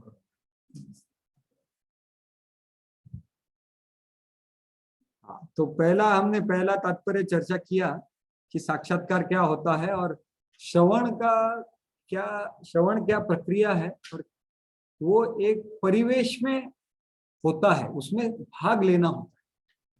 ऐसा नहीं कि ये सुनना है, सुनना अलग है, श्रवण अलग है। उसका हमने देखा पहले तात्पर्य में। अभी दूसरे तात्पर्य से देखेंगे कि प्रभुपाद जी क्या बता रहे हैं। तो दूसरे तात्पर्य का आप ये पाठ पढ़िए। हाँ प्रभु जी कृपया पढ़ेंगे। सामान्य रूप से सॉरी भागवत के तथाकथित कथावाचक या तो पेशेवर वाचक होते हैं या तथाकथित विद्वान निर्विशेषवादी होते हैं, जो परम पुरुष की सविशेष दिव्य लीलाओं में प्रवेश नहीं पा सकते। ऐसे निर्विशेषवादी अपनी अपनी रुचि के अनुसार निर्विशेषवादी मत का समर्थन करने वाला कोई ना कोई अर्थ निकालते हैं, एवं पेशेवर वाचक तो सीधे दशम स्कंद में पहुंचकर भगवान की लीलाओं के गुह्यतम अंश की गलत व्याख्या करने लगते हैं। इन दोनों में से कोई भी वाचक भागवत सुनाने का अधिकारी नहीं होता। केवल ऐसा व्यक्ति जो शुकदेव गोस्वामी की तरह भागवत प्रस्तुत करने को तैयार हो, तथा केवल वे लोग जो सुखदेव गोस्वामी तथा उनके प्रतिनिधि से सुनने को तैयार हो, श्रीमद् भागवत की दिव्य चर्चा के प्रामाणिक भागीदार है। हाँ, तो जैसे मैंने बताया है श्रवण की प्रक्रिया में भाग लेना, तो प्रभुपाद जी इधर बता रहे श्रीमद् भागवत दिव्य चर्चा में प्रामाणिक भागीदार हमें बनना है।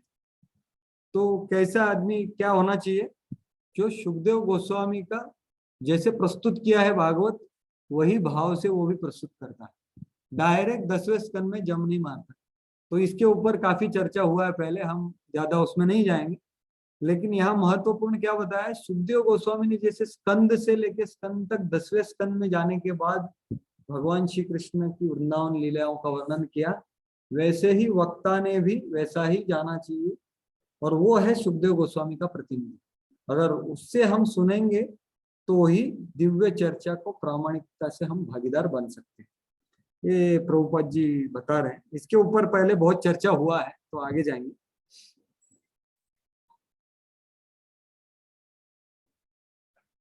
और निर्विशेषवादी ये सब लोग भी 10वें स्कंद का चर्चा करते हैं, लेकिन वो पहले स्कंद में अधिकारी तत्व नहीं जानते और चर्चा करते हैं 10वें स्कंद में। इसलिए क्या होता है, उनको भागवत में कुछ प्राप्त होता नहीं, इसलिए। और बहुत सारी कथाएं वगैरह चलती हैं, लेकिन उनको कुछ प्राप्त नहीं होता, क्योंकि उन्होंने भागवत का दरवाजा ही नहीं खोला, जो कौन सा है, पहला स्कंद, जिसमें अधिकारी तत्व बताया गया है। श्रोता का अधिकार क्या है, वक्ता का अधिकार तत्व क्या है। इसलिए ये सबका व्यर्थ हो जाता है। भागवत, हालांकि वो भागवत कथा है, भागवत चर्चा है, तो भी वो फल नहीं देती। और यहाँ प्रभुपाद जी बता रहे हैं, जो कि प्रश्न किया है इधर। हाँ, पढ़िए प्रभु। श्रीमद् भागवत उन सबों से दिव्य है क्योंकि इसमें कुछ भी संसारी नहीं है, अतएव पूछे गए प्रश्न अत्यंत बुद्धिमत्तापूर्ण एवं प्रासंगिक है। तो इधर प्रभुपाद जी बता रहे हैं कि शौनक मुनि जैसे विद्वान लोग थोड़ा बहुत जानते थे कि व्यासदेव की विशेष कृति है भागवत। प्रभुपाद जी लिख रहे हैं, उनको पता था कि व्यासदेव ने महाभारत वगैरह अल्पज्ञ करके लिखा था, भागवत में विशेष बताया गया। और लास्ट लाइन में प्रभुपाद जी क्या बता रहे हैं कि ये जो शौनकादि ऋषियों ने जो प्रश्न किए हैं वो क्या है, बहुत समर्पक, प्रासंगिक है और बुद्धिमत्तापूर्ण है। तो यहाँ प्रभुपाद जी हमें बता रहे हैं कि कैसे सही तरह से प्रश्न पूछने चाहिए, प्रासंगिक प्रश्न। आगे जाएंगे। अभी आगे यहाँ सुखदेव गोस्वामी का दृष्टि का वर्णन हो रहा है। उनका जो अभी तात्पर्य में देखेंगे, मुक्त जीव थे, मुक्त जीव और बद्ध जीव में क्या अंतर है, ये प्रभुपाद जी बताते। तो आप पढ़िए प्रभु जी, जो हाईलाइट किया है वही पढ़िए।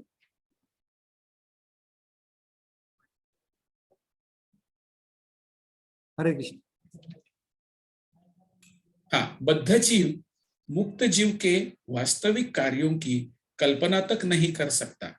भले ही ऊपरी तौर पर बद्ध जीव तथा मुक्त जीव एक ही धरातल पर रहे लगे, लेकिन वास्तव में वे भिन्न भिन्न कार्यों में लगे होते हैं और उनका ध्यान सदैव या तो इंद्रिय भोग पर या फिर आत्म साक्षात्कार की ओर लगा रहता है। बद्ध जीव पदार्थ में मग्न रहता है, जबकि मुक्त जीव पदार्थ से पूर्ण रूप से निरपेक्ष रहता है। इस निरपेक्षता की व्याख्या आगे की गई है। तो ये तात्पर्य में प्रभुपाद जी क्या बता रहे हैं कि सुखदेव गोस्वामी निर्विकल्प थे, मुक्त आत्मा थे। उनकी दृष्टि क्या थी, उनकी आविष्टता नहीं तो उनका ध्यान क्या था, उसका वर्णन इधर हो रहा है। क्योंकि बाहरी रूप से दोनों सरीके दिख सकते हैं, प्रभुपाद जी बोल रहे, बाहरी ऊपरी तौर तक दोनों धरातल पर सेम ही दिखते हैं, लेकिन उनकी चेतना में अंतर होता है। उनकी जो आविष्टता है, उनके जो ध्यान है वो अलग है। इसका ध्यान क्या है, बद्ध जीव का ध्यान है इंद्रिय भोग, और आत्म साक्षात्कार के ऊपर ध्यान कौन करता है, मुक्त जीव। तो ये जो सुखदेव गोस्वामी का विजन है उसके बारे में ये बताया।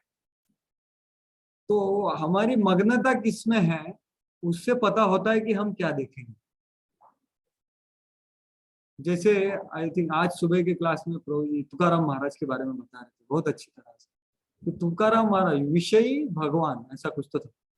पूरे जग में तुकाराम महाराज सब विषय वस्तु में भगवान दिखता था, क्योंकि ध्यान भगवान में था। तो जो हमारे ध्यान में है, हम जो आविष्टता में रहने का प्रयास कर रहे हैं, वही हम देखेंगे, वही हम दृष्टि पाएंगे। वही प्रभुपाद जी बोले, बद्ध जीव पदार्थ में मग्न रहता है, तो पदार्थ भोगने को, पदार्थ दिखता है सब जगह, जबकि मुक्त जीव पदार्थ से पूर्ण रूप से निरपेक्ष है। क्यों? क्योंकि वो पदार्थ में भगवान का शक्ति के द्वारा में देखता। इसके ऊपर अगले तात्पर्य में हम चर्चा करेंगे ये दृष्टि क्या है, लेकिन वो निरपेक्ष कैसे रहता है वो प्रभुपाद जी बताए। इस निरपेक्षता की व्याख्या आगे कही गई है। तो ये दृष्टि के बारे में बताया है। मुक्त जीव की आविष्टता क्या है ये बताया, ध्यान क्या है, वैसे वो देखता है। इसलिए उन्होंने प्रभु जी माता जी में कुछ अंतर नहीं देखा, जो कि अगले श्लोक में बताया। ये महत्वपूर्ण तात्पर्य है प्रभु जी का।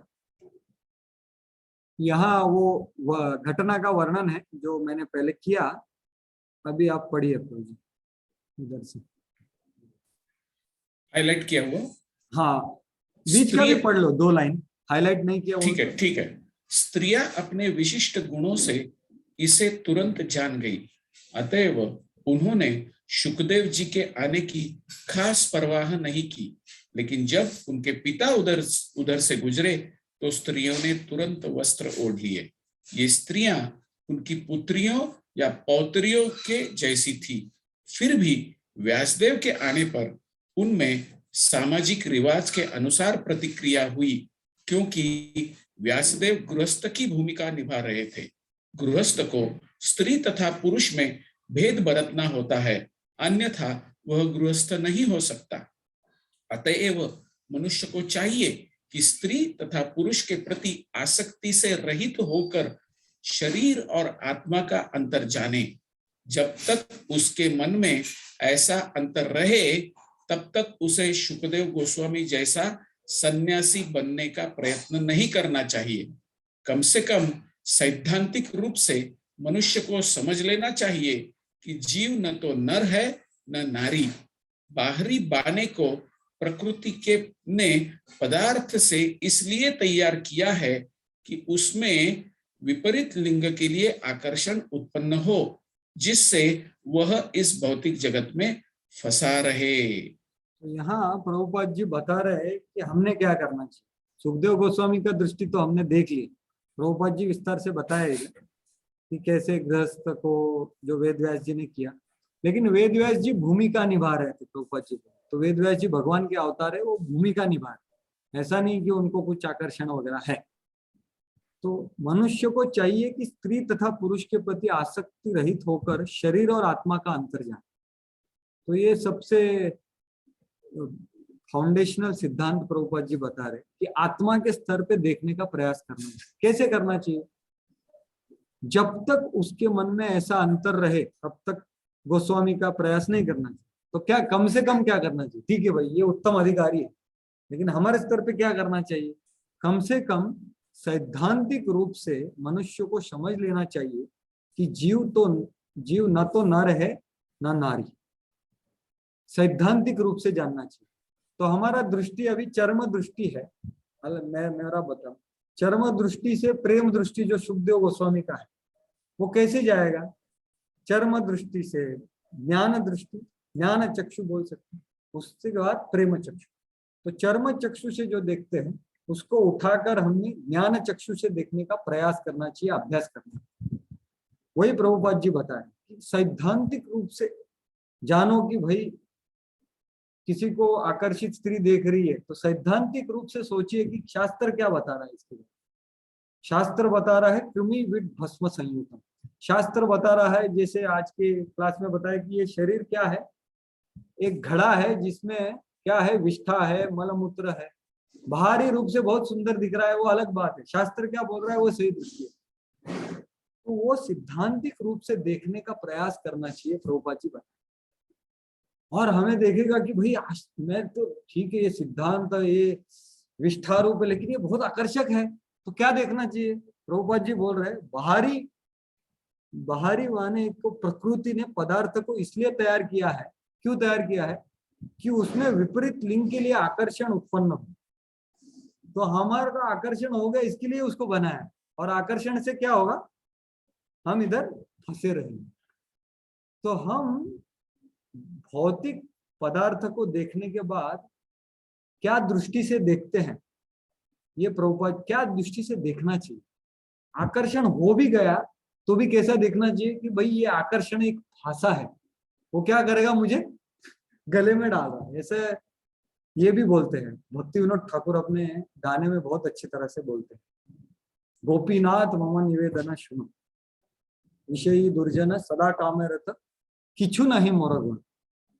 ये सॉन्ग में आगे वो बोलते हैं दूसरे सॉन्ग में। एक्चुअली ये 3 गाने हैं, बहुत बहुत सुंदर गाने हैं, कि वो ऐसी तरह से देख पाने का, इसका अभ्यास करना। वही प्रभुपाद जी बोल रहे कि हमें सैद्धांतिक रूप से समझना चाहिए। कैसे समझेंगे सैद्धांतिक रूप से? देखिए, भौतिक दृष्टिकोण बदलना भौतिक जगत में बहुत मुश्किल है, क्योंकि हम कहाँ रह रहे हैं? भौतिक जगत में। भौतिक दृष्टिकोण, क्योंकि भौतिक चीजें देखेंगे हम, तो भौतिक चीजों को भौतिक दृष्टिकोण से देखना ये बहुत आसान है, लेकिन उसको ऊपर उठाना मुश्किल है। तो वो उठाने के लिए भगवान खुद बताते हैं गीता के 7वें अध्याय से 12वें अध्याय में कैसा देखना चाहिए, कैसे हर एक पदार्थ को भगवान के संपर्क में देखना चाहिए। रसोहम अपसु कौन्तेय इत्यादि, कि ये सब जड़ वस्तु और चेतन वस्तु दोनों मेरी शक्तियां हैं भगवान में। भगवान उतना ही नहीं बताते कि उसमें जो सार रूप से जो आपको टेस्ट लग रहा है वो भी कौन है? मैं ही हूं। जो आकर्षण दिख रहा है पुरुष को स्त्री में या स्त्री को पुरुष में, वो भी वो आकर्षण क्या है? वो सिर्फ मेरा एक अंश है। 11वें अध्याय में तो भगवान बताते अर्जुन को कि अरे मैं कितने ऐश्वर्य में आपको बताऊं। तो ये जब अध्याय अच्छी तरह से हम आत्मसात करने का प्रयास करेंगे, तब भी ये दृष्टि को ये कर सकते हैं। और प्रभुपाद जी आगे बताएंगे कि ये भागवत स्टडी ये स्नातकोत्तर, ये पोस्ट ग्रेजुएट स्टडी है, तो भगवत गीता अच्छे से पढ़ना चाहिए। प्रभुपाद जी बोलते हैं, आगे के तात्पर्य में हम पढ़ेंगे। तो 7वें से 12वें अध्याय में क्या अच्छे से पढ़ के क्या समझ में आना चाहिए? प्रभुपाद जी बोल रहे हैं कि सैद्धांतिक रूप से जानना चाहिए कि ये भौतिक जगत में हमें भौतिक दृष्टिकोण बदलना है, तो हमें भगवान के संपर्क में हर एक पदार्थ को देखने का सीखना चाहिए। और वो कैसे सीखेंगे? ये 7 से 12 अध्याय में जो दिया हुआ है उसका अभ्यास करेंगे। वो श्लोकों को, रसोहम अपसु कौन्तेय, प्रभास्मि शशि सूर्ययोः, प्रणवः सर्ववेदेषु इत्यादि, जो भी हमको आकर्षित करता है इस दुनिया में, उसको हम भगवान से संपर्क में देखना चाहिए, सम्मान के संबंध में देखना चाहिए। तो वही पदार्थ हमें भगवान का स्मरण दे सकता है। वही पदार्थ जो हमें भगवान से दूर लेके जा रहा था, वही पदार्थ हमें भगवान का स्मरण दे सकता है। कब? जब हम आध्यात्मिक रूप से, सैद्धांतिक रूप से अच्छे से समझते हैं कि भाई ये भौतिक जगत सभी भगवान का है, मेरा कुछ नहीं है, मेरा कुछ भी नहीं है। ये प्रभुपाद जी बोल, और आकर्षित हो भी गए तो क्या जानना चाहिए कि ये मेरा फांसा है, ये मेरे को भौतिक जगह में फंसाने के लिए लगाया जा रहा है। तो ऐसा देखने के बाद ये सब, इसको बोलते हैं आंतरिक, इंटरनल डायलॉग, मतलब आंतरिक संभाषण। क्योंकि पूरे भागवत से, श्रवण से क्या होने वाला है? दृष्टि बदलना। अपना, हमारा भौतिक जगत से आध्यात्मिक जगत जाने के लिए हमें चेतना बदलना है। और आध्यात्मिक जगत में सब आध्यात्मिक है, आध्यात्मिक अगर परिवेश में है तो सब आध्यात्मिक है। लेकिन जब हम भौतिक परिवेश में जाते हैं, भौतिक जगत में व्यवहार करने जाते हैं, तो वहां हम थोड़ा बहुत विचलित हो सकते हैं भौतिक पदार्थों से, उनके आकर्षण से, बराबर कि नहीं? जब मंदिर में है, भक्तों के साथ है, तो आध्यात्मिक चेतना करना थोड़ा आसान होता है। लेकिन जब जब कोई गृहस्थ बाहरी दुनिया में जाके काम कर रहा है, वहां आदान प्रदान करना पड़ता है। कोई ब्रह्मचारी है, प्रचारक, उसको भी जाके आदान प्रदान करना पड़ता है। तो वहां भौतिक, आप नहीं बोल सकते मैं भौतिक जगत से नहीं आदान प्रदान करूंगा क्योंकि ये सब फांसा है। नहीं, हमें सिर्फ दृष्टि बदलना है। वो दृष्टि कैसे बदलना है? प्रभुपाद जी बता रहे कि चर्म चक्षु से ज्ञान चक्षु, ज्ञान चक्षु से प्रेम चक्षु, यही रास्ता है, दूसरा रास्ता नहीं। और उसके लिए हमें गीता और भागवत का अच्छी तरह से श्रवण करके समझना है और उसका अभ्यास करना। जो इधर दृष्टि बताया गया है भगवान के संबंध में, और वही विषय हमें भगवान के बारे में याद दिलाएंगे। हालांकि आकर्षित करेंगे लेकिन विचलित नहीं करेंगे। इसमें दोनों में अंतर है। आकर्षित होना मतलब एक होता है आकर्षित होना। हम आकर्षित क्यों होते हैं? और विचलित कब होते हैं? हमारे सामने दुनिया में जो विषय वस्तुएं सामने आती है वो हमारे कर्म के हिसाब से आती है। हम उसको क्या बोलते हैं, नियंत्रण नहीं कर सकते। आप नहीं बोल सकते कि मैं ऋषि श्रृंगा जैसे एक जगह पे बैठूंगा, कुछ डिस्ट्रैक्शन नहीं होगा, मैं ये कंपाउंड से बाहर नहीं जाऊंगा तो कुछ नहीं होगा। नहीं, ऐसी बात नहीं, हमें दृष्टिकोण बदलना। तो वो कब बदल सकते हैं हम? जब हम हमारा सही दृष्टिकोण से, सही समझ से देखेंगे तभी, नहीं तो नहीं। क्योंकि बाहर से भौतिक जगत में रह के भौतिक जगत को, मैटर को सही तरह से देखना, यही अभ्यास करना। गीता और भागवत का श्रवण करना और उनसे सही तरह से आदान प्रदान करना। क्योंकि दृष्टि के बाद आदान प्रदान होता है ना, पहले नजर गिरता है, बाद में आदान प्रदान होता है। किसी व्यक्ति हो, किसी वस्तु हो, कोई भी हो। तो जैसे मैं उदाहरण दे रहा था कि आकर्षण, एक होता है वासना और एक होता है इच्छा। तो भगवत गीता में भगवान बताते हैं, जो अर्जुन प्रश्न पूछता है, अथक के न प्रयुक्तो एवं पापम चरति पुरुषा, कि भाई यार सब कुछ पता है उसको, क्यों पाप करता है, कौन फोर्स करता है उसको? तो भगवान क्या उत्तर देते हैं, काम एष क्रोध एष रजोगुण सम, सिर्फ काम ये कारण है।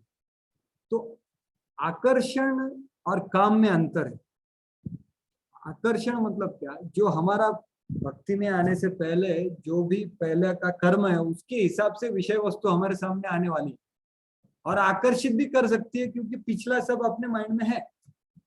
लेकिन हमारे हाथ में क्या है, काम, मतलब मैं उसको अभी भोग करूंगा, ये इच्छा पैदा होना, इसको बोलते हैं काम। तो ये है आंतरिक वार्तालाप। आकर्षण के बाद काम में उसका परिवर्तन नहीं होना चाहिए। इसके लिए क्या जरूरी है, प्रभुपाद जी बोल रहे हैं, सैद्धांतिक रूप से देखना चाहिए।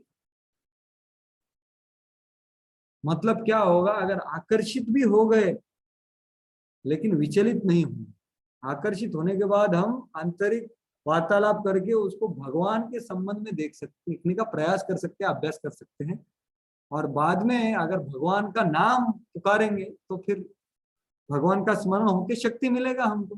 तो हमारा वो काम जो है, जो जिसका फॉल डाउन फॉर्मूला दिया है, ध्यायतो विषयान पुंसः संगास्तेषु उपजायते, तो वो सबको पता है। तो ये ध्यायतो जो स्टेज है, जो शुरुआत है, उसको अगर रुकाना है तो ये करना जरूरी है। ज्ञान चक्षु जो आता है अध्ययन से और कृपा से, जो हम पढ़ते हैं ना, गुरु पूजा में हम गाते हैं, तो क्या दृष्टि गुरु से प्रदान होती है। क्या है वो आता है ना गुरु पूजा में, चक्षुदान दिलोजयी। तो गुरु हमें क्या दान देने वाले हैं, दृष्टि देने वाले। तो पहले वो ज्ञान दृष्टि भी देंगे, विवेक दृष्टि भी देंगे, और बाद में भक्ति प्रेम दृष्टि भी वही देने वाले। लेकिन जब हम प्रामाणिकता से अभ्यास करेंगे तब।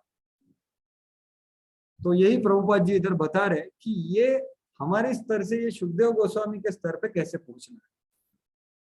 तो इसके आगे के ये, और इसको कैसे देखना है, आगे के तात्पर्य, हाँ आगे के तात्पर्य में, हाँ पढ़िए। अतः मुनि को देखकर नहीं अपितु सुनकर पहचाना जाता है। मनुष्य को चाहिए कि साधु या मुनि के पास दर्शन के लिए नहीं अपितु सुनने के लिए जाएं। यदि वह साधु के वचनों को सुनने के लिए तैयार न हो तो जाने से कोई लाभ नहीं है। शुकदेव गोस्वामी साधु थे और वे भगवान की दिव्य लीलाओं के विषय में प्रवचन कर सकते थे। उन्होंने साधारण नागरिकों की सनकों की संतुष्ट नहीं किया। तो यहाँ बताया जा रहा है कि साधु को कैसे पहचाना जाए, क्योंकि ये श्लोक में क्या बोला है कि इसको सुखदेव गोस्वामी को हस्तिनापुर में कैसे देखा गया, क्योंकि वो नहीं जान सकते। तो साधु को कैसे जानना है, कान से। और वो कान से भी, कान से जोक वगैरह सुन के नहीं, ना कि हमें जो अच्छा लगता है वो सुनकर, ये जो मेरे को अच्छा लगता है वो बताता है इसलिए वो बहुत अच्छा है, नहीं। प्रभुपाद जी बोलते हैं जो सच्चे साधु है वो सिर्फ कृष्ण के बारे में बोले, कृष्ण के सेवा के बारे में बोले, और उससे संदर्भ में जो है वही बोले, और उसको सुनकर पहचाना जाता है। और प्रभुपाद जी भगवत गीता के तात्पर्य में लिखते हैं कि सच्चा आदमी, a fool is known as soon as he opens his mouth. जब वो मुंह खोलता है, वो क्या विषय वस्तु के ऊपर बात करता है, उससे पता चलता है ये कौन। इसलिए किसी से सुनना चाहिए ये भी दिया हुआ, और कैसे सुनना चाहिए। सनक, साधारण नागरिकों की सनकों को संतुष्ट नहीं किया कि अरे ये प्रभु जी बहुत अच्छा ये कुछ बताते हैं जो मेरे को अच्छा लगता है। ठीक है, आपको कुछ अच्छा लग सकता है, लेकिन वो बाह्य भौतिक स्तर पे नहीं होना चाहिए। सिर्फ आपको बाह्य रूप से आनंद देता है, ऐसा नहीं होना चाहिए। जो श्रवण का जो मैंने बताया कि वो जो उत्सुकता है, भूख है, विनीत भाव है, श्रद्धा है, भागवत को, भगवान को, भक्ति को जानने का भूख, ये भूख से हमें सुनना, ना कि सिर्फ भौतिक। ये प्रभु जी, ये महाराज बहुत अच्छा कीर्तन करते हैं इसलिए मैं सुनता हूँ। नहीं, ठीक है, वो अच्छा कीर्तन करते होंगे, कोई बात नहीं, उसमें कुछ गलत नहीं है, लेकिन हम सुन क्यों रहे?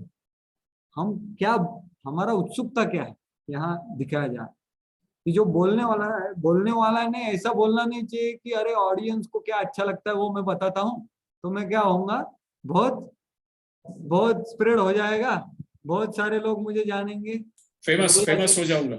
हाँ, फेमस हो जाऊंगा। उनके सनकों के हिसाब से सब बताऊंगा, उनको खुश करूंगा बस। भौतिक स्तर में कैसे खुश रहना है, और जो शास्त्र में जैसा जो बताया वो स्पष्ट में नहीं बताऊंगा।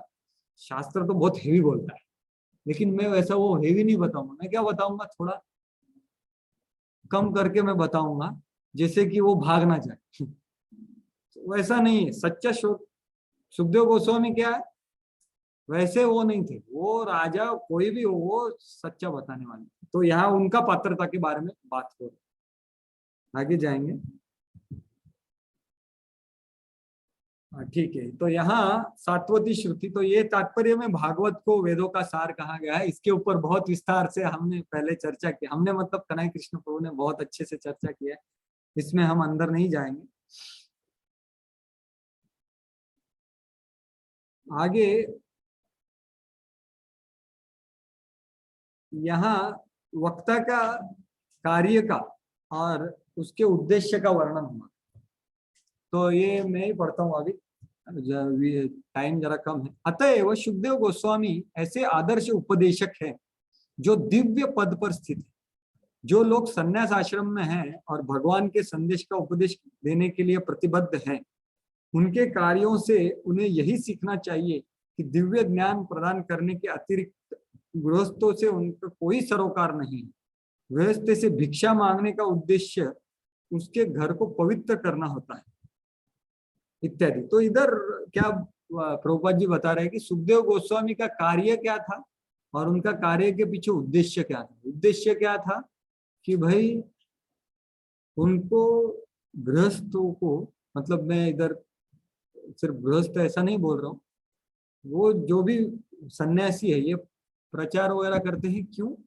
उनके घर को शुद्धिकरण करने के लिए, उनके हृदय को शुद्धिकरण करने के लिए, उनको ज्ञान देने के लिए, ना कि दूसरा कुछ सरोकार नहीं रहे। इसलिए प्रभुपाद जी बोले थे शायद एक लेक्चर में कि अगर कोई सन्यासी है और वो किसी घर में जाता है बड़े, और वो सोचता है कि काश, अरे इतना अच्छा घर, इतना बढ़िया फैसिलिटी, इतना अच्छा सुंदर वाइफ, इतने अच्छे बच्चे, शायद मैंने ये सब मिस कर दिया। ये अगर सोच उसको आ गई तो क्या है, वो पतित है, जैसे प्रभुपाद जी बोलते हैं। तो इसलिए प्रभुपाद जी लिख रहे हैं, वो उत्तम स्तर पे प्रभुपाद जी, सुखदेव गोस्वामी, ये सब है। और ये हम सब लोगों को क्यों बता रहे हैं, क्योंकि हमें भी वो स्तर के, जब हमें वो दिखेगा तो हम उसकी तरफ आगे जाएंगे, और हमारे से में बहुत सारे लोग आगे प्रचार करेंगे भक्ति वैभव करने के बाद। तो ये उद्देश्य होना चाहिए, ये यहाँ बताया जा रहा है। आगे जाएंगे। अभी इधर परीक्षित महाराज का श्रोता का वर्णन हो रहा है, आदर्श श्रोता का। उसका प्रभुपाद जी क्या बताते हैं वो देखते हैं। हाँ, तो परीक्षित महाराज का जन्म और कर्म अद्भुत था, ये सब पता है, प्रभुपाद जी वही लिख रहे हैं। उनको मृत्यु के पूर्व सूचना प्राप्त हो चुकी थी कि वो किस मर्त्य प्राणी के लिए, हाँ, किसी मर्त्य प्राणी के लिए आश्चर्यजनक है, उसको मरण पता था। इस तरह उन्होंने गंगा के तट पर आसीन होकर भगवान की दिव्य लीलाओं को सुनते हुए प्रयाण करने की तैयारी करी थी। अतः उनकी सारी बातें आश्चर्यजनक है और उनके कार्यकलाप ध्यान से सुनने योग्य है। यहाँ पर उनके विषय में विस्तार से सुनने की इच्छा की गई है। तो प्रभुपाद जी इधर क्या बोल रहे हैं, हमारे जैसे सब श्रोताओं को कैसे हम परीक्षित महाराज के स्तर के श्रोता बन सकते हैं, जब हमको ये तैयारी करनी पड़ेगी। प्रभुपाद जी बोलते हैं ना, हमें 7 दिन है ये भी नहीं पता, बराबर, तो हमें भी तैयारी करनी चाहिए, कभी भी हम जा सकते। उन्होंने तैयारी की तो हमें भी तैयारी करनी चाहिए। और तैयारी मतलब क्या कि नवविधा भक्ति में लगना, गुरु के आदेशों के अनुसार नवविधा भक्ति में लगना, श्रवणम कीर्तनम विष्णु इत्यादि। इसलिए हम उनके पदों पर, पद चिन्हों पर कैसे चलेंगे, जब उनके बारे में हम सुनेंगे। इसलिए उनकी सारी बातें आश्चर्यजनक है और ध्यान से सुनने योग्य है। तो ये जरूरी चीज प्रभुपाद जी तात्पर्य में बताया कि महान भक्तों के बारे में ध्यान से सुनना, उनके चेतना में उतरना। मैंने जब मेरे गुरु महाराज को एक प्रश्न पूछा था कि भाई हमारे डेली आदान प्रदान में बहुत एक दूसरे से कुछ खरखर होता है, कुछ समस्या होती है, तब भी वो आदमी को आदर देना बहुत मुश्किल हो जाता है। कुछ अगर वो अनादर करे आपका तो कैसे करें, हम हृदय पूर्वक आदर कैसे करें। तो गुरु महाराज ने मेरे को यही चीज बताया, ध्यान पूर्वक भागवत सुनो। भागवत के हर एक चरित्र के हृदय में, उनकी चेतना में जाके समझने का प्रयास करो कि उनका चेतना क्या है। उनके ऊपर किसी ने अत्याचार किया तो वो कैसे चेतना है, इसको ध्यान पूर्वक सुनना सबसे पहले जरूरी है। उसके बाद हम उतार सकते हैं। बहुत बार हम उतारना बहुत जरूरी है, जीवन में उतारना यही श्रवण का प्रयोजन है, लेकिन श्रवण अच्छी तरह से करना उतना ही जरूरी है, क्योंकि कृपा उधर से आती। गौरांग प्रभु बता रहे थे यही श्लोक, जो श्लोक था ना, यथाधीतम यथामति, जो सुध गोस्वामी बता रहे लास्ट अध्याय का लास्ट श्लोक, कि भाई मैंने सुखदेव गोस्वामी से सुना। तो वहां वो बता रहे थे कि जो इंफॉर्मेशन बताया जा रहा है वो ग्रहण करने की क्षमता आपको ध्यान पूर्वक सुनने से आ सकती है। ध्यान पूर्वक आप सुनेंगे तो क्या होगा, सब इंफॉर्मेशन मिल सकता है, लेकिन उसका समझ और उसका साक्षात्कार कब मिलेगा, वो दिया जाता है वक्ता के द्वारा। जब वक्ता खुश होगा इसके श्रोता की चेतना से, तब भी वो प्रदान करता है। वक्ता हमें जो बताया वो बताता है, उसके उतारने की शक्ति और उसके उतारने का कृपा प्रदान करने का शक्ति रखता है। कौन रखता है वो शक्ति? वक्ता। इसलिए मतलब मैं अभी वक्ता हूँ, इधर मेरे को बताया, मैं कुछ पात्र नहीं हूँ, लेकिन मैं बताना चाहता हूँ कि जब भी शुद्ध भक्त यहाँ आते हैं, जहां भी आपको चांस मिलता है, सब छोड़ के उनके चरणों में बैठ के सुनना चाहिए। क्योंकि जो हम स्ट्रगल मार रहे हैं भक्ति में, उस ये सब शास्त्रों में दिए गए गुणों का भगवान अपने आयुष्य में उतारने का कृपा, प्रामाणिकता, ये सब कहाँ से आता है? वक्ता की कृपा से। इसलिए तद्विधि प्रणिपाते न परिप्रश्न सेवाया, और उनका सुनने के बाद उनका सेवा करना, ऐसा नहीं सिर्फ सुनते रहे, उनका सेवा करना है, वो जो बताएंगे वो करना। तो ये चीज, तो इसलिए ये उतारना जरूरी है। इसलिए ध्यान पूर्वक सुनना उतना ही जरूरी है जितना उतारना जरूरी है। ऐसा नहीं कि ये मेरे को पता है इत्यादि, नहीं। तो प्रभुपाद जी इधर बोल रहे हैं, इसलिए इधर प्रभुपाद जी बोल रहे हैं कि देखो कि शौनक आदि ऋषि वो अच्छे श्रोता है, वो उत्सुकता व्यक्त कर रहे हैं अपने इसके। ये पढ़ लेता हूं मैं। अतएव सुखदेव गोस्वामी ऐसे आदर्शक उपदेश है जो दिव्य पद पर स्थित है। हाँ ये पढ़ लिया है। अच्छा,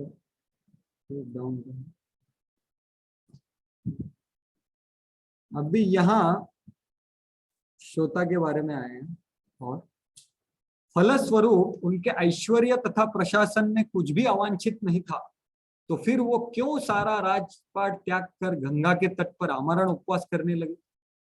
तो ये मैंने वर्णन किया ऑलरेडी कि भाई सभी वांछित था, ऐसा नहीं कुछ अवांछित हो गया इसलिए निराशा हो गई इसलिए छोड़ दिया, ऐसा नहीं। सब कुछ उनको वांछित सब कुछ था, राज्य, पत्नी, बच्चे, मंत्रीगण, सब कुछ सही चल रहा, तो भी क्यों उपवास करने लगे, ये प्रश्न। यहाँ पर फलतः भौतिक दृष्टि से सब कुछ संतोषप्रद था, यही सुखदेव परीक्षित महाराज के बारे में बता रहे, सभी कुछ संतोषप्रद था। वो सब बताया प्रभुपाद ने, कैसे सभी भवाय और शिवाय सब बता दिया, जैसे हमने पढ़ा पहले। यहाँ उनका वीरता भी बताया था कि सभी कुछ संतोषप्रद, अतएव इस असमय पे अपना साम्राज्य एवं जीवन त्याग करने का कोई प्रश्न ही उठना नहीं चाहिए। मुनिगण इसके बारे में सुनने के लिए आतुर थे। और लास्ट में वो उत्तम श्लोक परायण जन का व्याख्या करते प्रभुपाद जी।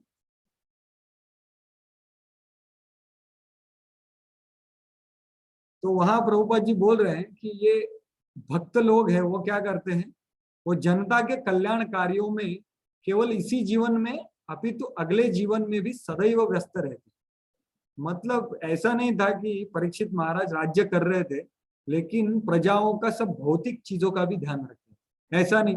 लेकिन सिर्फ भौतिक चीजों का नहीं, वो उनको आध्यात्मिकता भी दे रहे थे, भक्ति भी दे रहे थे। यही प्रभुपाद जी तात्पर्य में बता रहे। ऐसा नहीं कि वो सिर्फ एक चीज कर रहे थे, सभी चीज ऑल राउंड, जैसे मैंने पहले बताया, उनका भौतिक सही चीज से सब चल रहा है, उनको खाना पीना संरक्षण सब मिल रहा है, वर्णाश्रम के हिसाब से सब हो रहा है।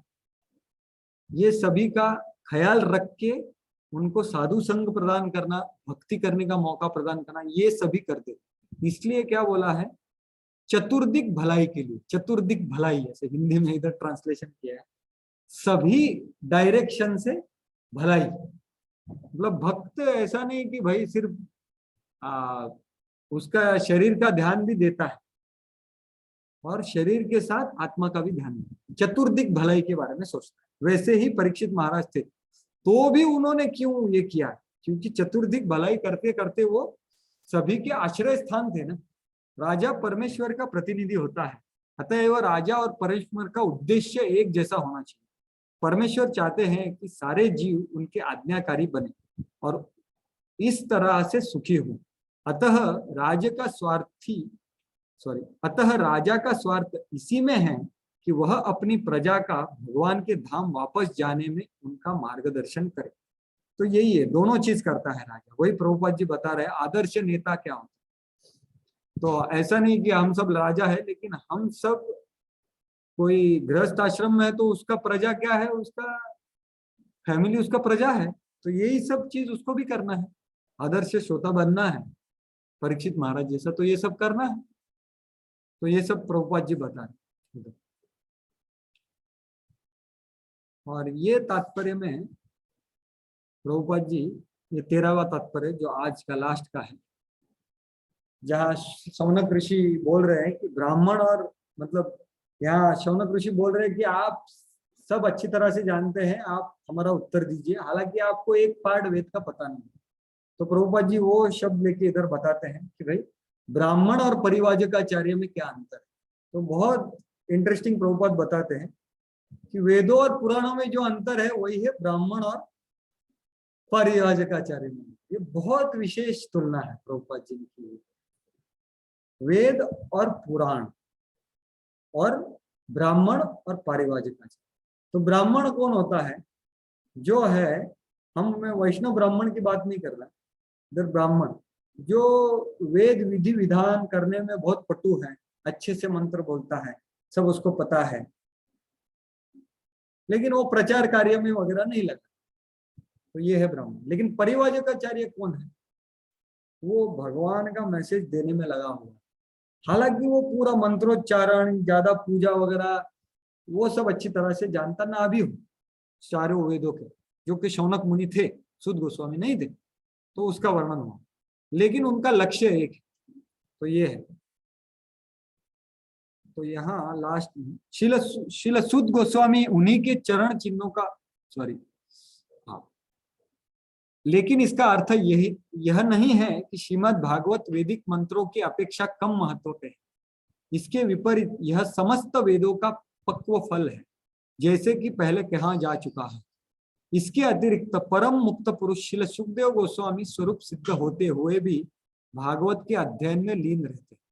श्रील सुद गोस्वामी ने उन्हीं के चरण चिन्हों का अनुगमन कर रहे हैं, अतएव उनका स्थान रंच मात्र भी कम महत्वपूर्ण नहीं है।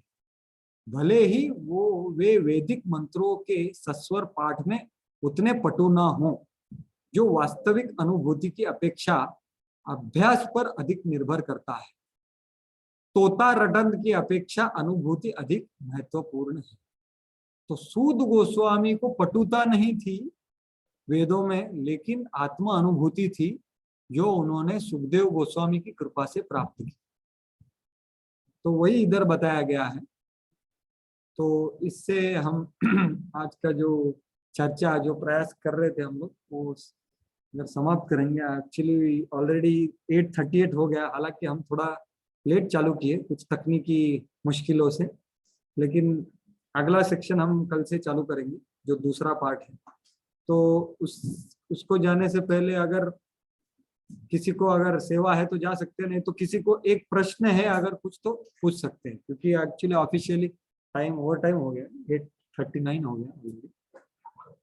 तो अगर किसी का सेवा है तो जा सकते हैं, और किसी का अगर कुछ प्रश्न है तो वो पूछ सकते हैं। मैं प्रयास करूंगा, जो भी मैंने सुना है, जो भी मैं प्रयास करूंगा। हरे कृष्णा। हरे कृष्णा प्रभु जी। दंडवत प्रणाम। हाँ, दंडवत प्रणाम बलराम दुलाल प्रभु। वो जो मनुष्य ने आत्मा स्तर पर देखना चाहिए और शारीरिक स्तर पर देखना नहीं चाहिए, वैसी दृष्टि उन्हें पानी चाहिए, ऐसा जो पिछले तात्पर्यों में श्रील प्रभुपाद कहते हैं। तो उसमें वो लिक्विड ब्यूटी और हरिदास ठाकुर, इन दोनों का उदाहरण समर्पक रहेगा ना। हाँ हाँ, बहुत सही बताया आपने कि हरिदास ठाकुर और लिक्विड ब्यूटी का एकदम फिटिंग है। तो ये, हाँ, ये कमेंट बहुत सही है। आपका कुछ प्रश्न है क्या? नहीं, प्रश्न नहीं है। ये कमेंट में बीच में बोलना नहीं चाहता था, इसीलिए आखिरी में बोल दिया। बहुत बहुत धन्यवाद। बहुत अच्छा उदाहरण प्रभुपाद जी देते थे। तो एक प्रभु जी का कुछ प्रश्न है तो ले लीजिए। हाँ, मैं